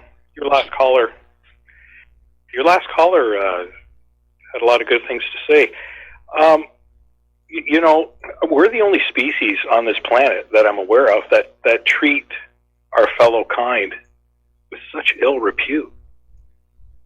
I mean, we're awful. It's a testament to just how de-evolved we actually are. We like to tout ourselves as the masters of the universe. We are the dominant species on this planet. That doesn't say a lot, considering how we treat each other. Does it, Mike? No, but, again, pardon me, a lot of it's instinctive because if you look at some of the other species of ape, like chimpanzees, they can be very cruel to each other as well, and oftentimes for no visible reason.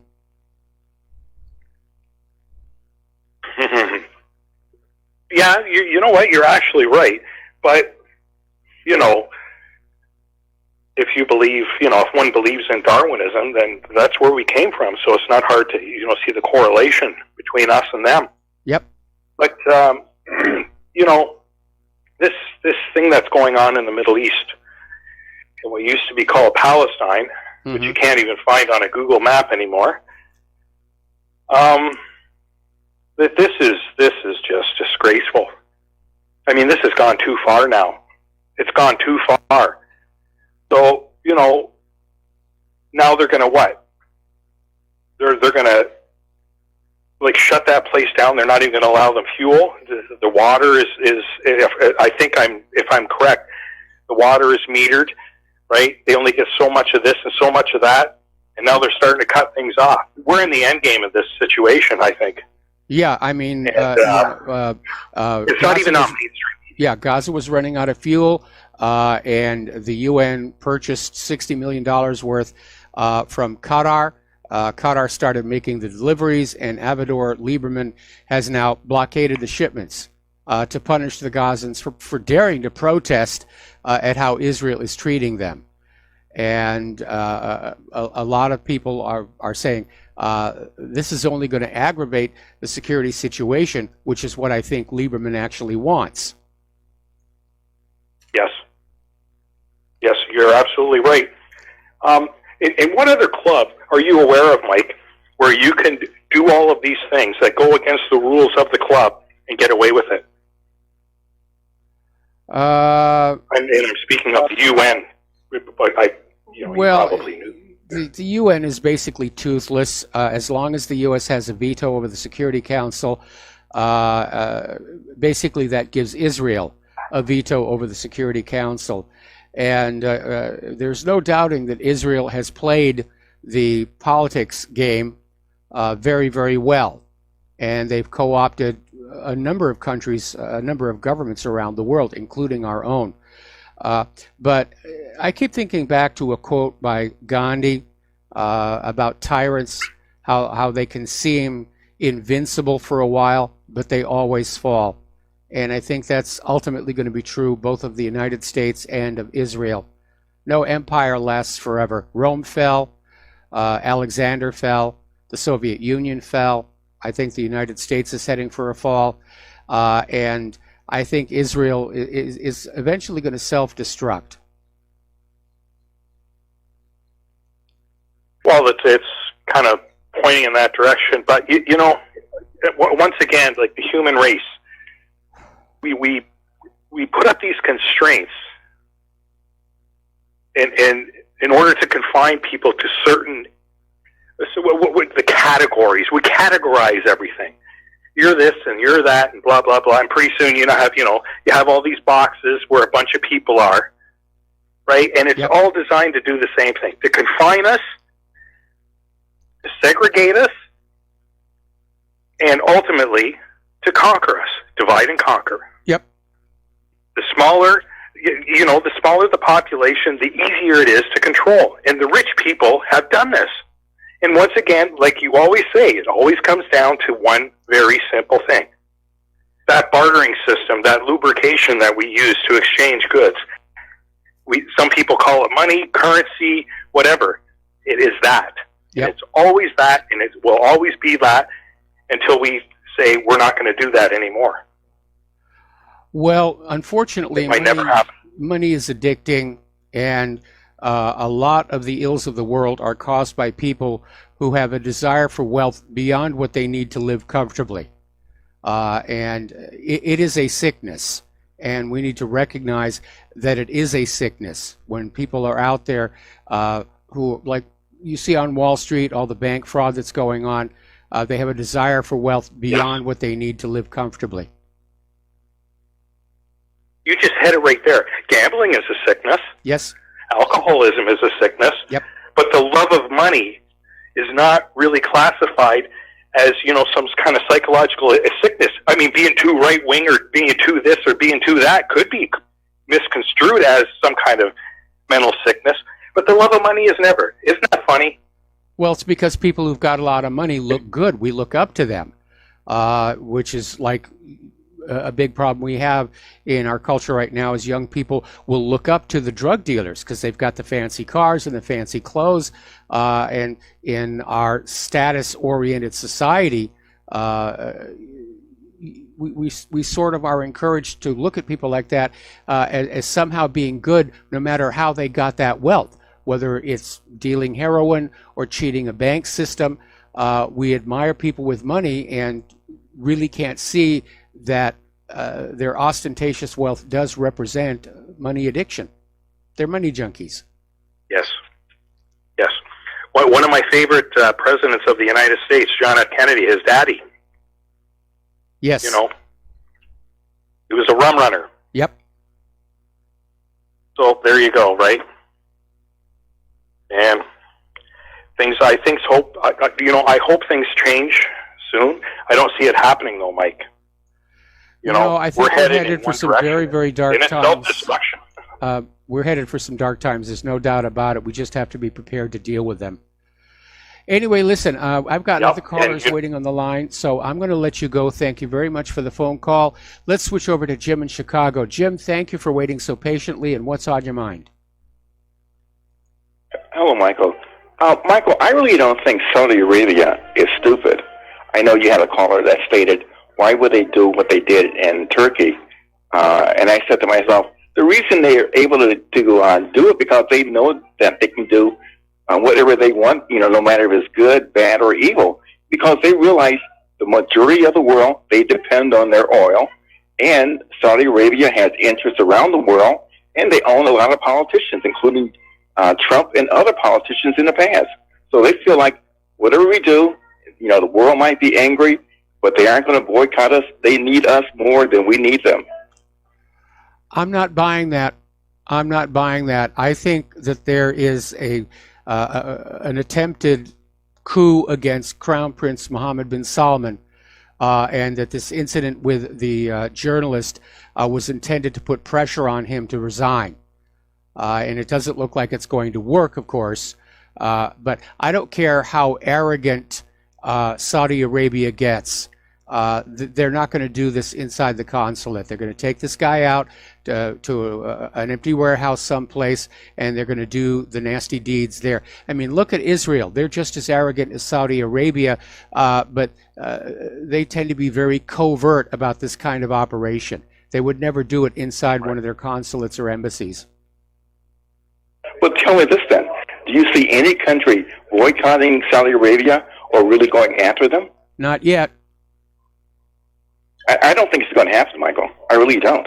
Well, I noticed Trump is all of a sudden back to talking tough about Saudi Arabia, saying that there will be a harsh punishment. So unfortunately, he's flip-flopping on this back and forth. And it may be because the pollsters are finding out the American people are convinced Khashoggi is dead, that he died horribly, and they're seeing Trump as being very weak on Saudi Arabia. So everybody's playing politics with this right now. Well, if you look at Trump's background, he has businesses in Saudi Arabia. And not only that, back in the 80s when he was in trouble financially, they bailed him out. Yeah, a lot of people bail Trump out. The billionaires look after each other. Right, and plus you have a lot of Saudis that own condos in Trump Towers, and since Trump has become president, the Saudis have given Trump Towers in Chicago and Washington, D.C. over $500 million. Over $500,000. Well, that money's being turned over to charity by the Trump organization, as I understand it. Well, I would like to know what charities are getting that money then. Well, I don't know off the top of my head. But because of the ban on emoluments, the foreigners who have places in the Trump properties, the money collected from them is being given to charity. Well, I would like to see the documents on that to find out what charities are getting that money. I'm not saying it's a bad thing, but I would just like to see the documents. Well, the point is, Trump Trump and the Trump organization are not keeping the money coming in from the Saudi Arabians. Hopefully. So, all right, I'm going to let you go on that note. You take care. All right, thanks an awful lot, Jim. And we're going to go to Joe in Tennessee. Aloha, Joe. Thank you for waiting patiently. We're probably going to have to take you through this next commercial break, but what is on your mind? Well, I totally agree with you on this killing of the Saudi journalist. I think that this is deep state. I'm watching TV, and there's all the neocons and the rhinos.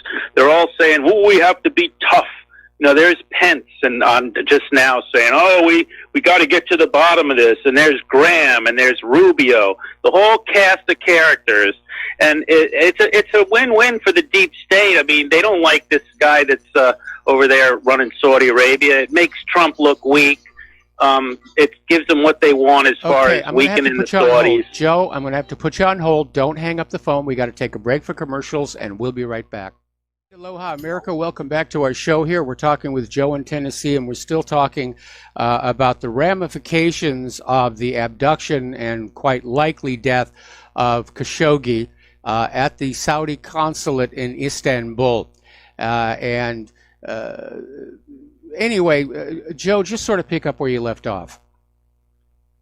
Well, I mean, it's almost like I wish McCain was still alive just to watch him jumping up and down and giving the neocon spin on what to do here, because I'm sure he'd be parroting what Lindsey Graham's saying and Pence is saying and Rubio's saying. It's kind of another example of how these people don't realize how people that are red pill really can see their game now. Their game is blown. Just by, you can tell that this is a Bush CIA deep state operation just by the people that are on TV demanding that we do something, demanding that we punish the Saudis. That tells me that this guy that's in charge of Saudi Arabia, he's not the Bush's puppet that they had in there before, and they're trying to get rid of him, just like you said earlier. This is very transparent, and it surprises me that a lot of people... Back up here a little tiny bit here. There is absolutely no doubt that politicians in this country and probably around the world are trying to take advantage of this incident to push their own particular agenda. But that doesn't necessarily mean they're behind it. Again, we're talking about being inside the Saudi consulate in Istanbul, which is why I think we're looking at an internal attempt at a coup by the Saudi royal family. And I understand that the Saudi consul has resigned his position and left the country already. He's back in Riyadh. So I really do think the most likely suspect is going to be another member of the royal family who's behind this. But again, everybody's taking advantage of it to push whatever their agenda is. What is really reckless is that we are dependent on Saudi oil to a certain extent. We're certainly dependent on them sticking with the petrodollar deal. Saudi Arabia, if they get pushed to the edge, are capable of inflicting a world of hurt on the United States if the United States tries to inflict a world of hurt on them. Well, I don't think that's going to get to that far. I think Trump's smart enough, and I think Pompeo's smart enough. I have a lot of faith in Pompeo, but they do want that. They want to bring this guy down. There's no doubt about it. And I don't think it'll get, no matter what happens, I don't think it'll get that far, but it is an attempt on the Crown Prince, no doubt. And, he's got a lot of powerful enemies, those guys that he had locked up in the Ritz-Carlton there. And then you got the Bush family. I forgot that one guy that used to be, the Bushes considered him a member of their family.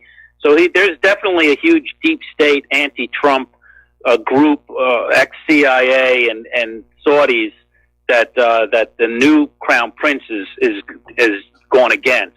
So this is them probably striking back, and we'll see where it all ends up. But to me, the most interesting thing is watching these neocons expose themselves again.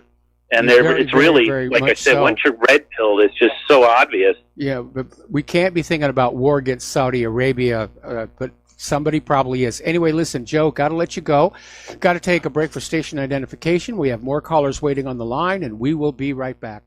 And aloha, America. Welcome back to our show, hour number 3. The phone lines are open, 800-313-9443. And let's go to the phone lines, starting with Mark in Montana. Aloha, Mark. Welcome to the show. What's on your mind? Hi, Michael. How you doing? Doing good. Awesome. I'm the oil field guy that I called you last week, I believe, from West Texas. That's where I work, and then I go home to Montana. I want to talk about the censorship that's going on right now in the media, specifically Facebook. I was one of the guys that got purged. I had 2 accounts. I had a couple thousand followers. The first account was purged specifically because I posted a link to an Infowars.com article about the fraud that's going on in Texas, where they caught the Democrats registering dead people, and they talked to some of these people in the old folks' home. The old folks said they never were registered and all that. So I was purged for that for the first one. The second, and when I say purge, they deleted everything. I don't exist on that account anymore. The second one, which was kind of a personal account, I travel a lot, so I put up some cool videos of my travels in New York and some of the oil field stuff that I do, and they purged that one, and there was really they didn't give me a reason. It was just purged. It said for violations of terms of service. Nothing specific. They just proofed it. So I went back and created a new account, but I'm going to make it a lot smaller, and I guess I'll be a lot less politically active. I find this disgusting. Yes. I'm calling this the online crystal box, because or the digital crystal box, because that's what it is. I think they're going around and throwing rocks through their digital enemies' windows. There's a lawsuit now pending, and it's supposedly going to go in front of the Supreme Court. Yes. Concerning this, so we'll see what happens with that. I believe it was a class action. I found one site that said it was class action. I added my name to it. I'm probably going to get scammed with a bunch of crap now. I don't really want any money on my accounts back. I'm not even sure if that's possible for them to do. This is disgusting. I mean, it really is disgusting. I'm just shocked that they do. It's not like I'm real controversial. I mean, a lot of my political beliefs are. But it's not that I'm getting on there and I'm hurling insults at people or calling them foul names or insulting their mothers or father, anything like that. In fact, it's just the opposite. I catch a lot of flack like that in return. I just ignore it. But it's disgusting. I can't believe that in America, in this day and age, that the people are not up in arms, and especially the left. The left has always claimed to be the guardians of freedom and the minions and that stand up for freedom and freedom of speech and freedom of this, that, and the other, and they're the ones pushing it. So, absolutely, no question about it. They want freedom of speech for anybody who agrees with them, and everybody else should just sit down and shut up. We got that from Marx.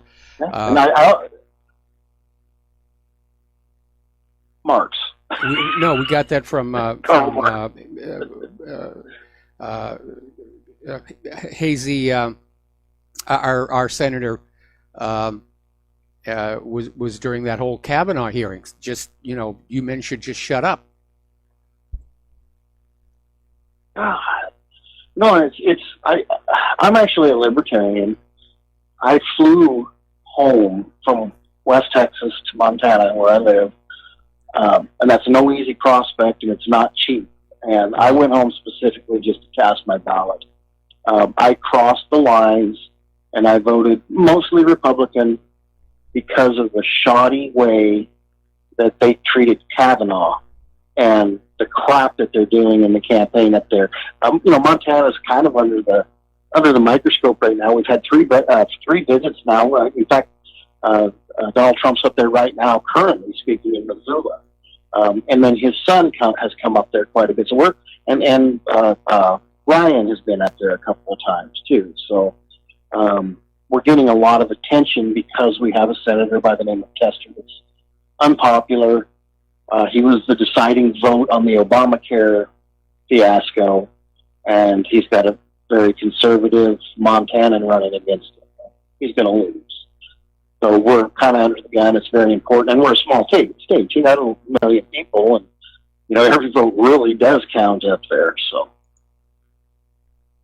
Okay. Thought I'd toss that in. Oh, and one other thing. Yeah. We are not dependent on Saudi Arabian oil. The fact of the matter is that the United States has been building up its oil production capacity to rival Saudi Arabia, but we're dependent in Saudi Arabian oil on one specific aspect, in that it is sold around the world for the U.S. dollar.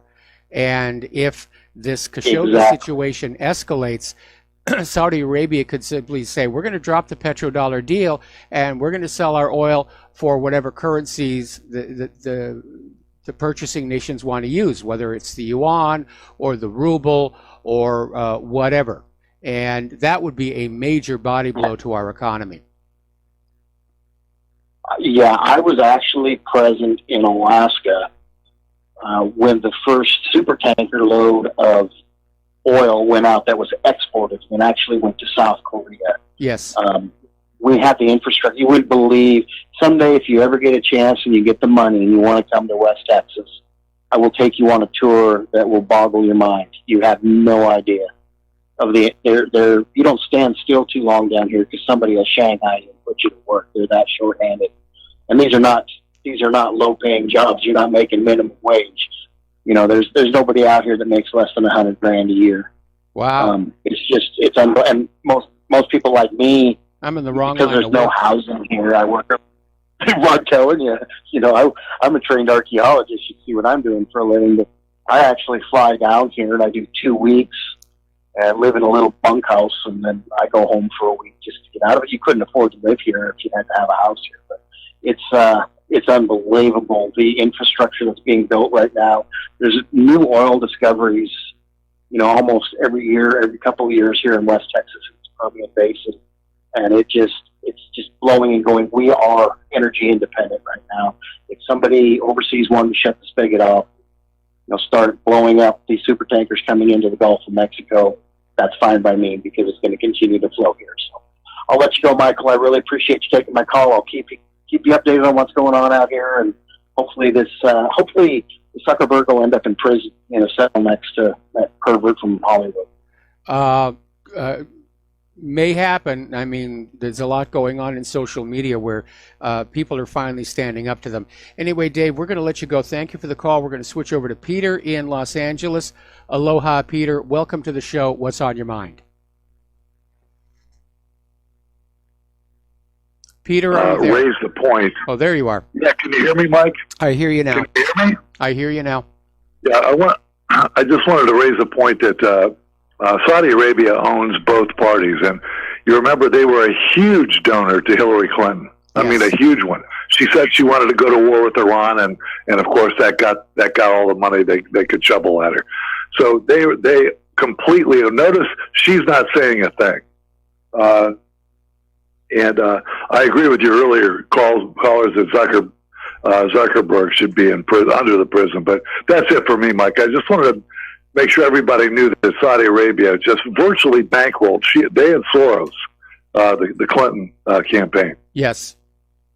Saudi Arabia puts a lot of money into this country, and it does get them a lot of political influence. It's always been a major problem for Israel, which, except for paying our politicians off, tries to take money out of this country.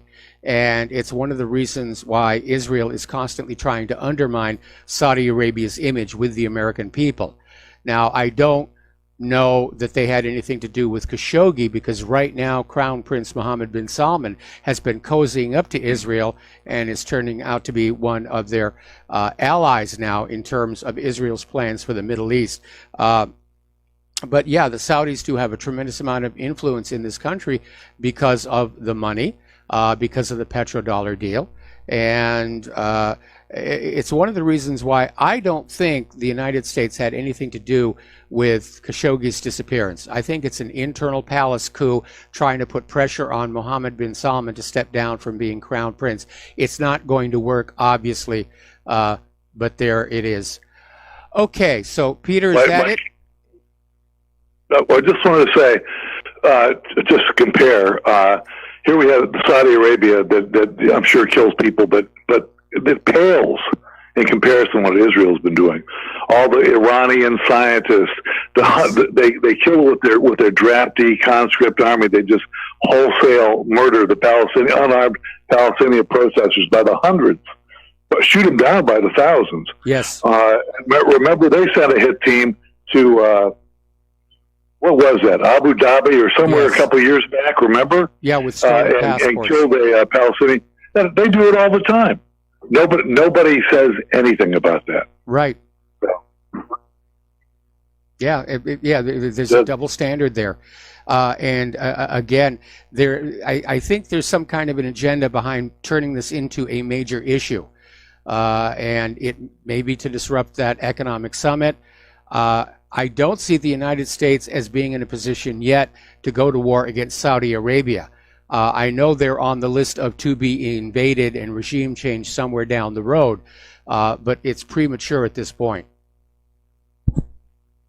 Yeah, I don't know if we have the off-the-shelf military capability to do that, but they definitely will not allow those oil fields to fall into what they view as unfriendly hands. It has to be somebody that we own or at least have a stake in. Yeah, very much so. Anyway, Peter, we're going to let you go, and we're going to take a phone call from Dave in Missouri. Aloha, Dave. Thank you for waiting so patiently. What's on your mind? Well, thank you, Mike, for taking my call. I just wanted to apologize. There was evidently some sort of misunderstanding that went on yesterday. I still have on my caller ID where Republic called me. Now, I've been kind of out of touch for about a month. You know, I haven't talked to you. I mean, and I love you. So, I mean, I listen to you very often, but I've had some personal things going on.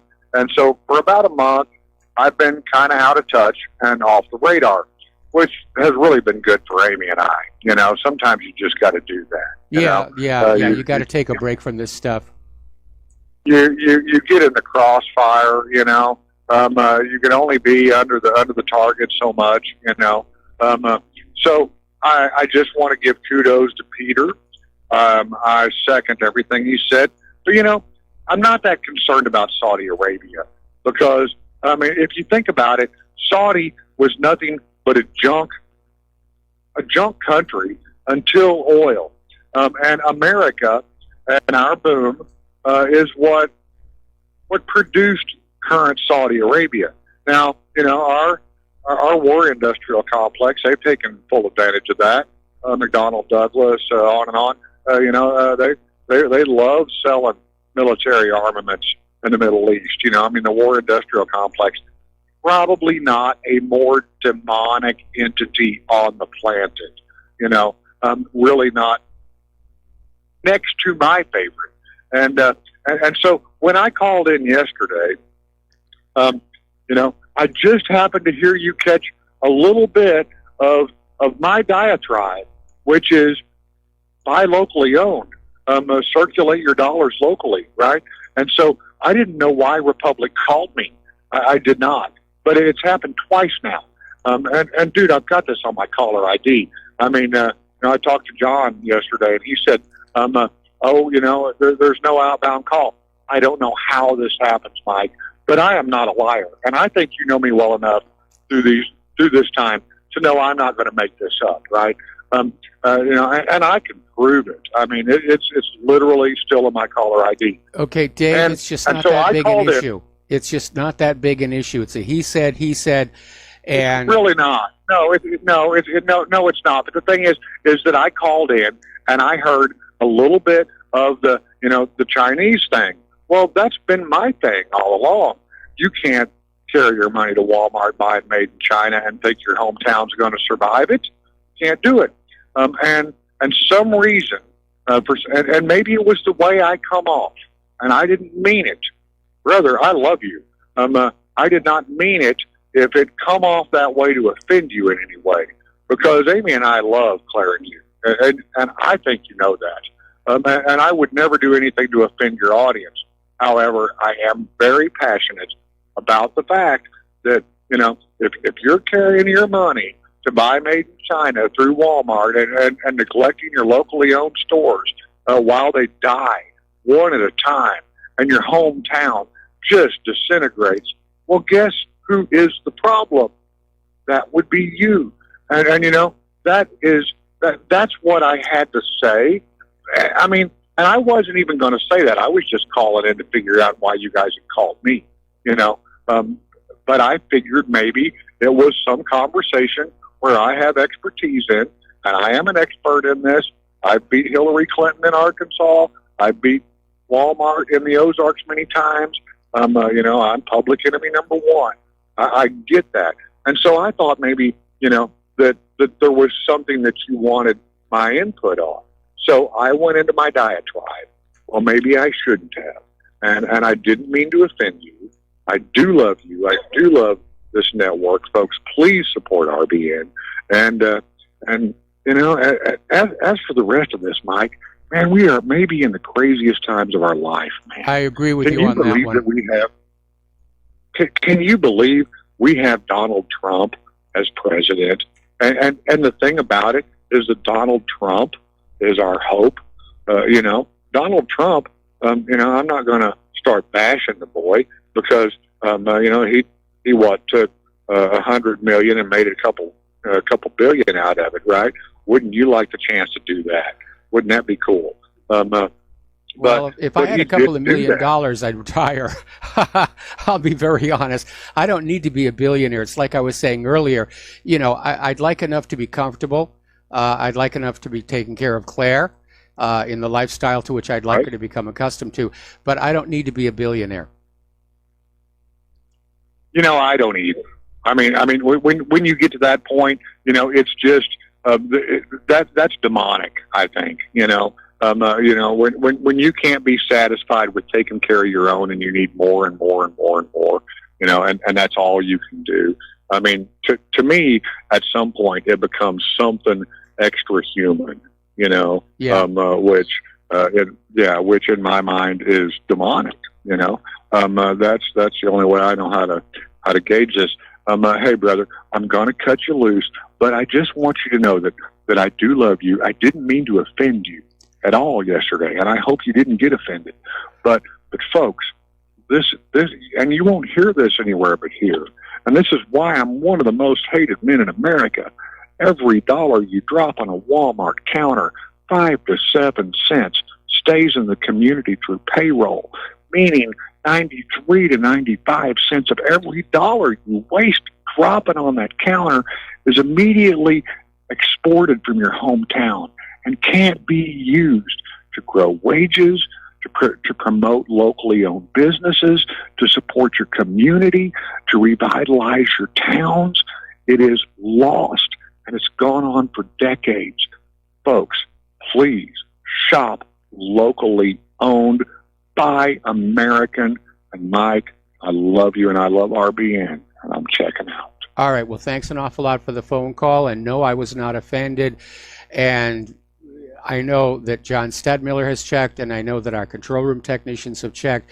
And wherever you got those phone calls from, it wasn't from us. Somebody is spoofing our number, which unfortunately is very, very easy to do. So we're going to let you go here. The phone lines are now clear. And getting on back to the conflict zones, getting on back to Israel, Avigdor Lieberman is calling on his fellow ministers to approve a large-scale military campaign against Hamas in Gaza in response to what they describe as ongoing riots along the Strip security fence, along with violence. Well, the violence is all on the side of Israel, and what they're calling riots are for the most part, peaceful protests. And so far, it looks like Israel has now hit about 20 different targets in Gaza. So the war is on. And we see this happen every 2 to 3 years. Israel just goes ahead and hauls off and comes up with a pretext to go to war against Gaza. We got to take a break for commercials. We will be right back. Aloha America, welcome back to our show. Here we're talking about the situation over in Israel. Avigdor Lieberman basically has been telling reporters that Israel must launch another war on Gaza to enforce its blockade on the territory. And Lieberman has ordered the closing of crossings between Gaza and Israel and reduced the permitted fishing zone off of Gaza's coast to just 3 nautical miles.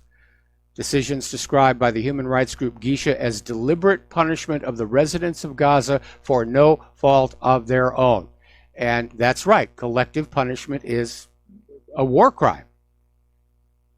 Now, up in Germany, there's been a big win for the boycott, divestment, and sanctions movement because the administrative court of the northwestern German city of Oldenburg ruled that the municipality's decision to cancel a 2016 BDS event had been unlawful. And the court determined that the city council had undermined the fundamental right of the applicant's freedom of assembly and freedom of speech.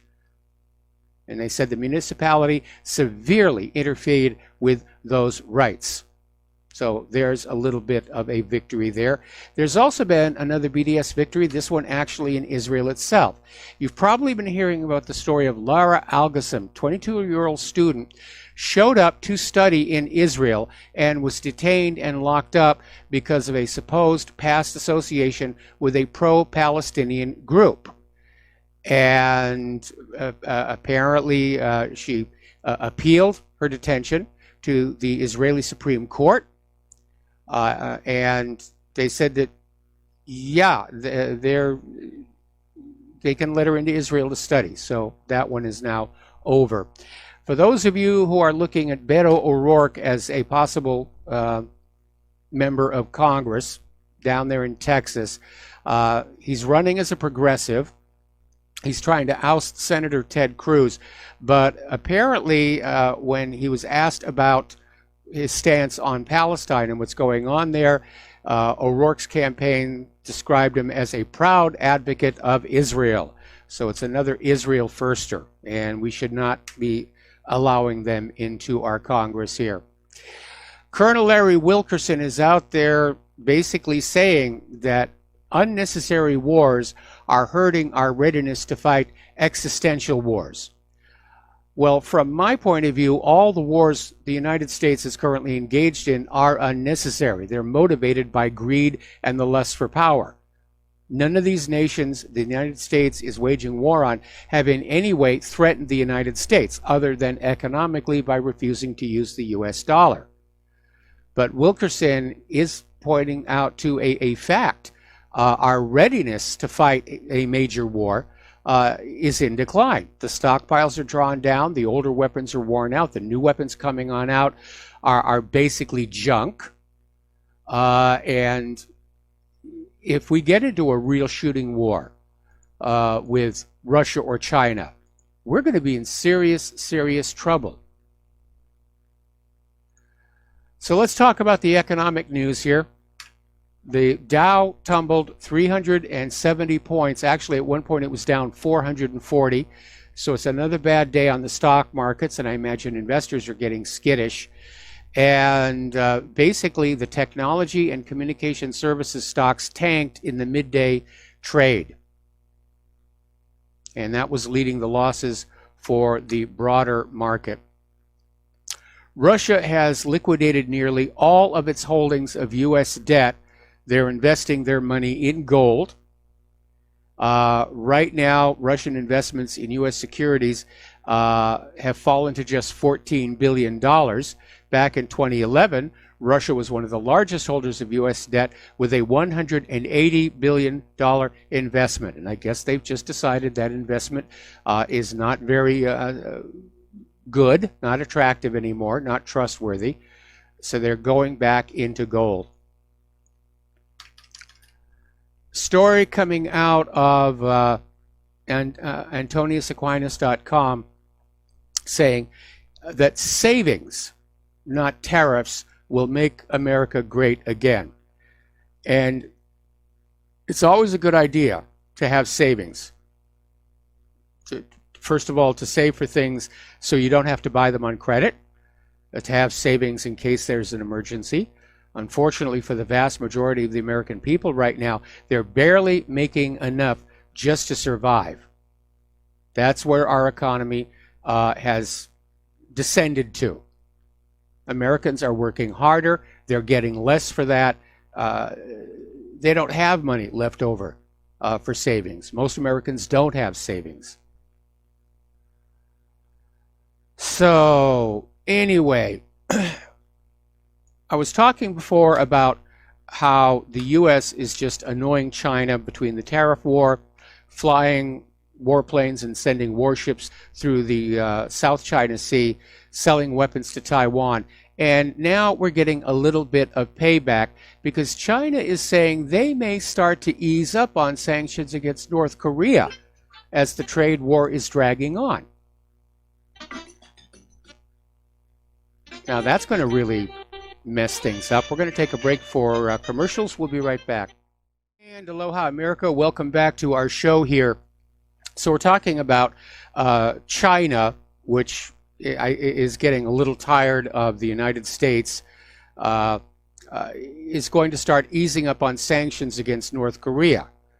Well, this means basically the sanctions are going to be bypassed. North Korea will simply conduct all the trade it needs to do with China and move into the Chinese sphere of influence. And that may mean, with closer relations with China, that the possible Chinese reaction to a U.S.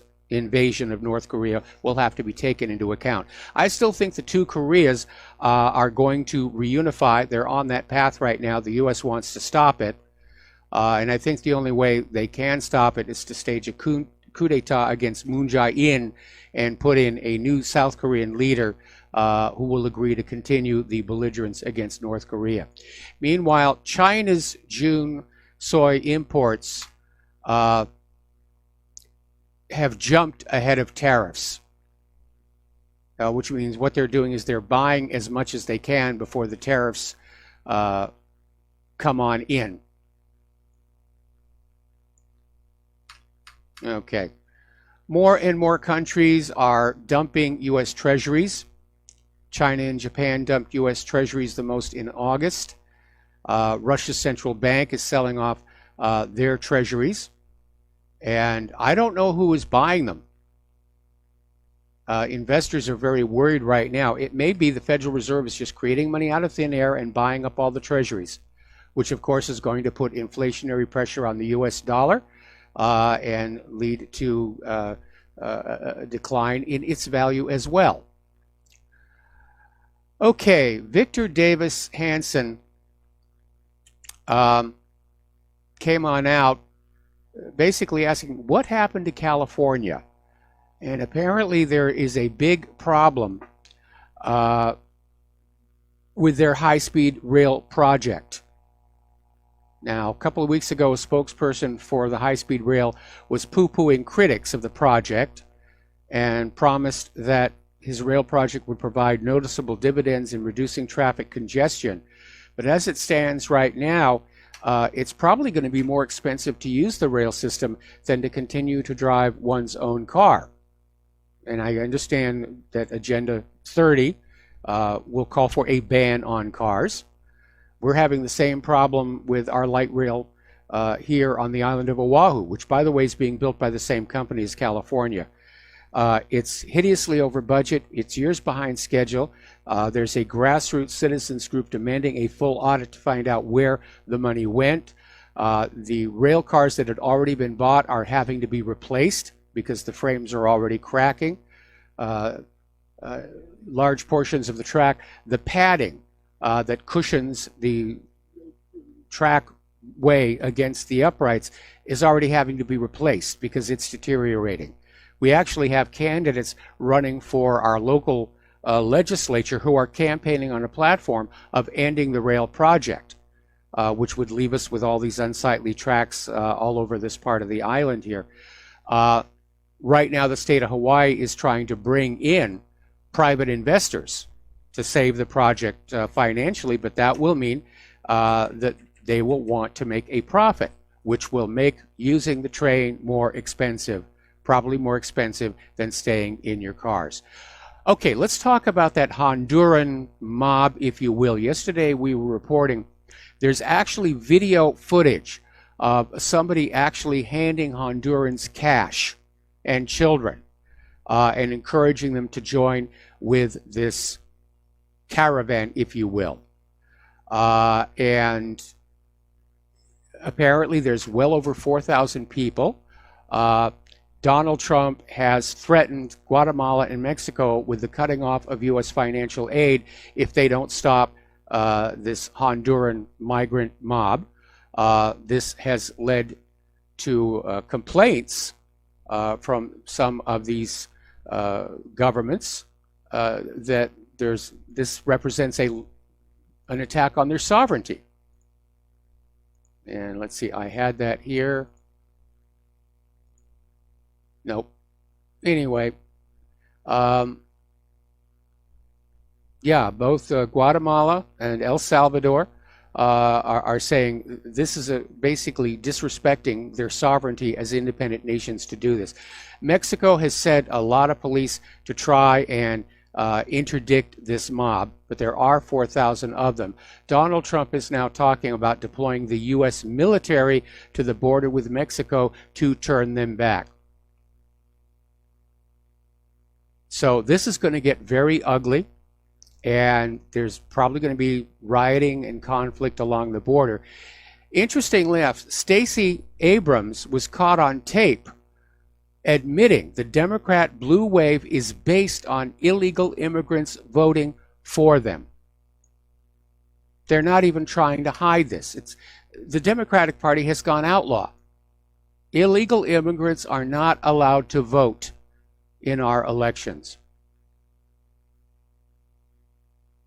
So, over in Great Britain, the Remainers are trying a new tactic. They want a 1-year delay in next year's deadline for the Brexit. They're saying that they need more time to discuss the compromise deal. They need more time to work out the details. They need the time to deal with the Irish border standoff. It's delay, delay, delay, delay, delay.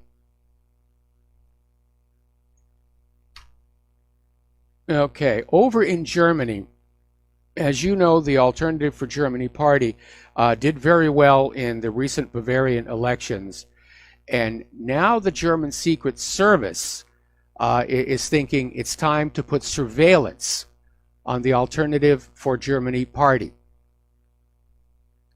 And this, of course, is like our FBI spying on Donald Trump. It's purely political.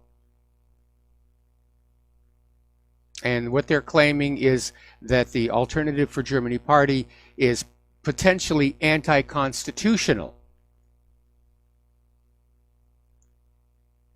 So the globalists are very much afraid of the surging wave of populism sweeping across Europe right now. Getting into the world of political correctness, Kleenex has now banned the man-sized tissues. Now, they've been selling these for 60 years, and some liberal snowflake came on out and said that's sexist to call it man-size. So Kleenex is going to change the label to extra large. What a silly thing to get your knickers in a twist over here. Story coming on out from Investment Watch blog, basically reporting that a recent investigation by 538 and the Trace found that the Centers for Disease Control is publishing gun injury data that the CDC itself admits is unstable and potentially unreliable. This has not stopped the corporate mainstream media from basically grabbing what amounts to a piece of fake news and broadcasting it all over the airs as factual to push the gun grabber agenda. Now, other agencies and organizations and entities that track this data are showing gun violence is actually down in recent years, and only the CDC is reporting that it's increasing. So, more than a dozen public health researchers agree the CDC gun injury statistics are fake news. Okay, out in California, they're getting ready to pass a bill, Senate Bill 320, and this will call for the 34 University of California and California State University campuses to make the abortion pill available at the student health services. And apparently this started as a grassroots campaign at the University of Berkeley, California, after students who had gotten themselves pregnant noticed it was not available at the campus health center.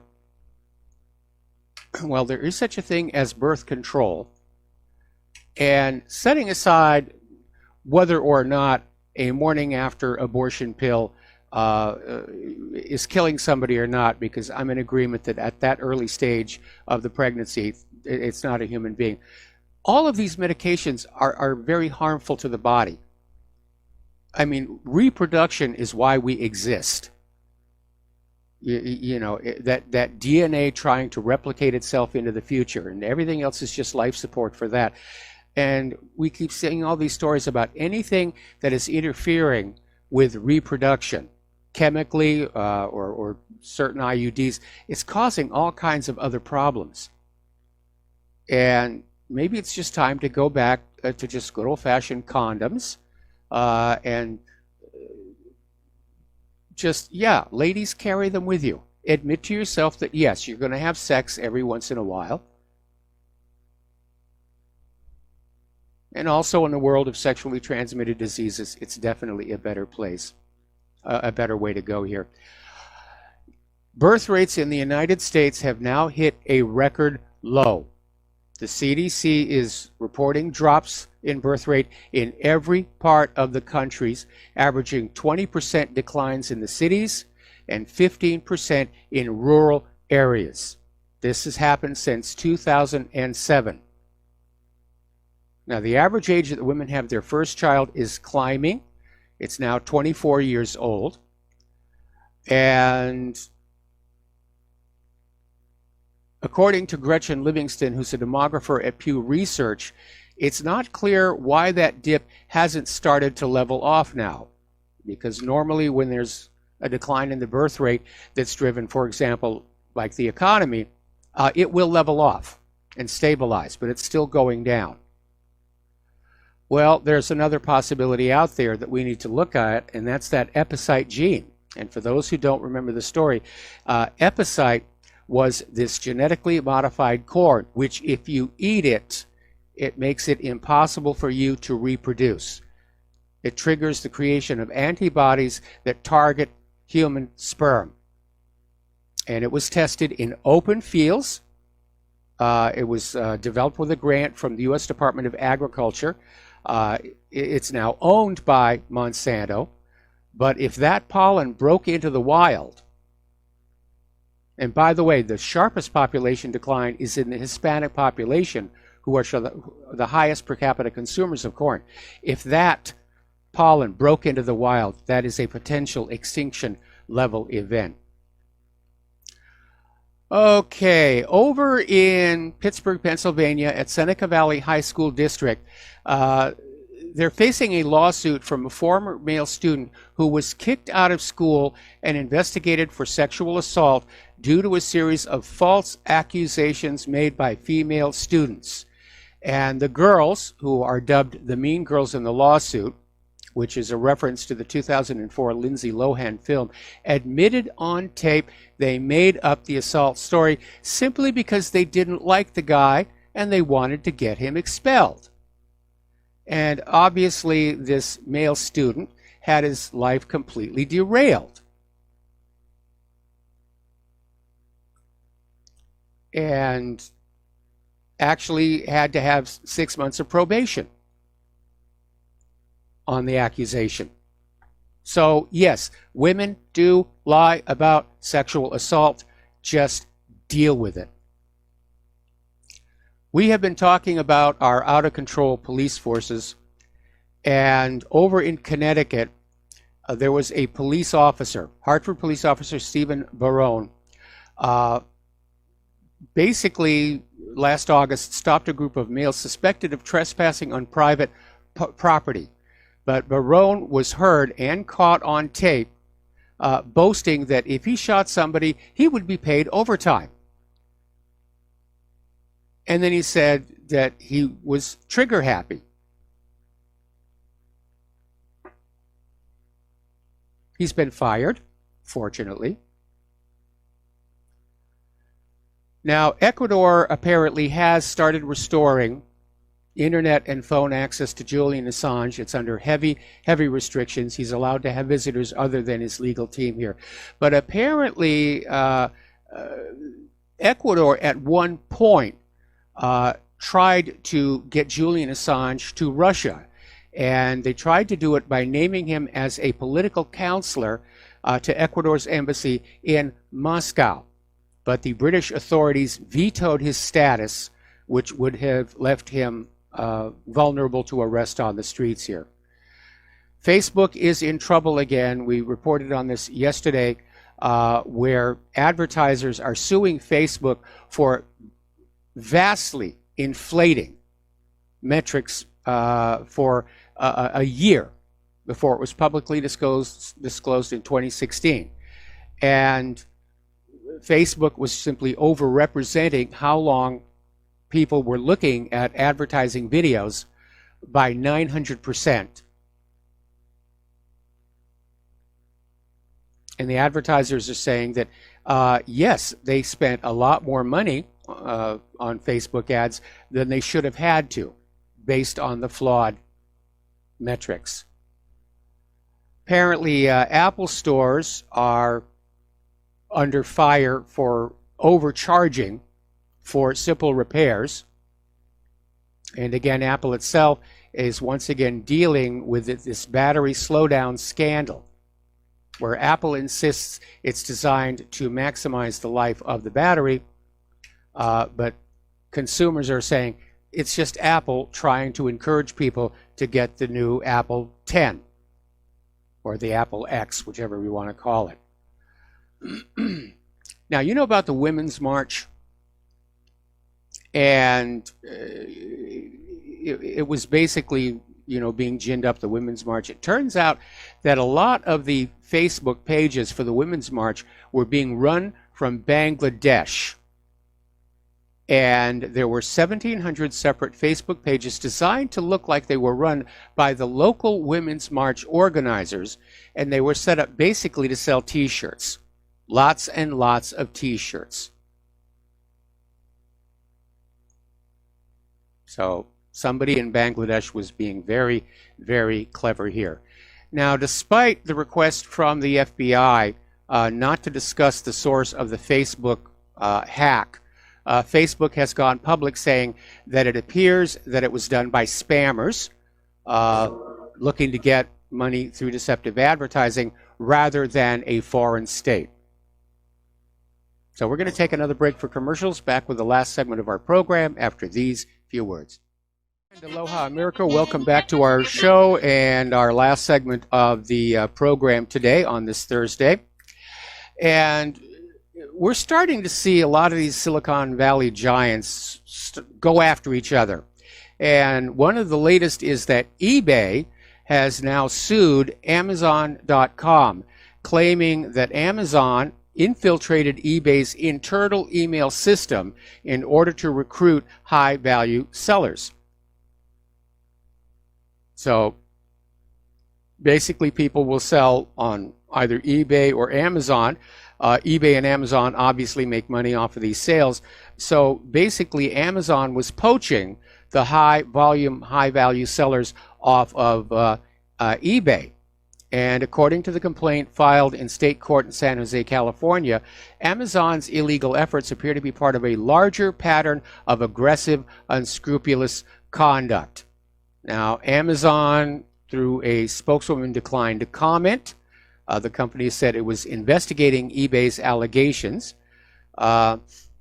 which came to light this month after eBay sent a cease and desist letter to Amazon.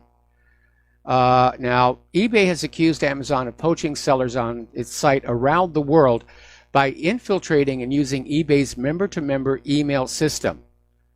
And the San Jose-based company says the alleged practice violates the terms of service. And it's just tacky to do. There's no question about that. Okay, remember that accident with the limousine that killed 20 people up in New York last weekend? The owner of that limousine company was an FBI informant, and it turns out he's one of the informants who helped carry out 2 big entrapment operations against Muslims after 9/11. And prior to being recruited by the FBI, he was caught helping people cheat on DMV tests, and before that, he was arrested for murder in Pakistan, but escaped after somebody bribed the police. Now, the FBI officially permits its informants to commit 5,000 plus crimes a year and get away with it. Remember the Whitey Bulger scandal? Running an illegal limousine service that kills 20 people was probably not on the list. But apparently the FBI provided luxury cars to help get this business started in 2008. But going on back to the first part, this guy worked for the FBI as part of these entrapment operations, where the FBI will get somebody close to a Muslim who's not planning on doing anything, and they'll try and encourage them to commit an act of terror. They'll provide the explosives, provide the supplies, and just get the person, ready to go. Then the FBI swoops on in, makes the arrests. It gets headlines. Muslims are demonized. But it is entrapment. And then, of course, 6 months down the road, the judge will throw the case out because it is obviously a case of entrapment. But the propaganda goal has been accomplished. They made the Muslims look bad in the media. And I guess the Muslims who go along with the FBI on these things get treated rather well. So, anyway. Apparently, along with everything else those poor people in Yemen are having to deal with, they've been hit by massive flooding from tropical cyclone Luban, which made landfall between Mukalla and Al Gadanir. And there should be some music there. There it is. Okay. So we're at the end of our show now. Please stay tuned for John Studmiller. I'm sure he's got lots of interesting things to share with you. Take what you learn here, share it with everyone you know. Email, face-to-face, SneakerNet, what have you. Ignore the big corporate social media. Start switching over to the new up-and-comers who still respect equality of communication, equality of opinion, the right to free expression. Please donate to Republic Broadcasting. Donate to What Really Happened. We'll be back tomorrow with the Lady Claire. Aloha, America.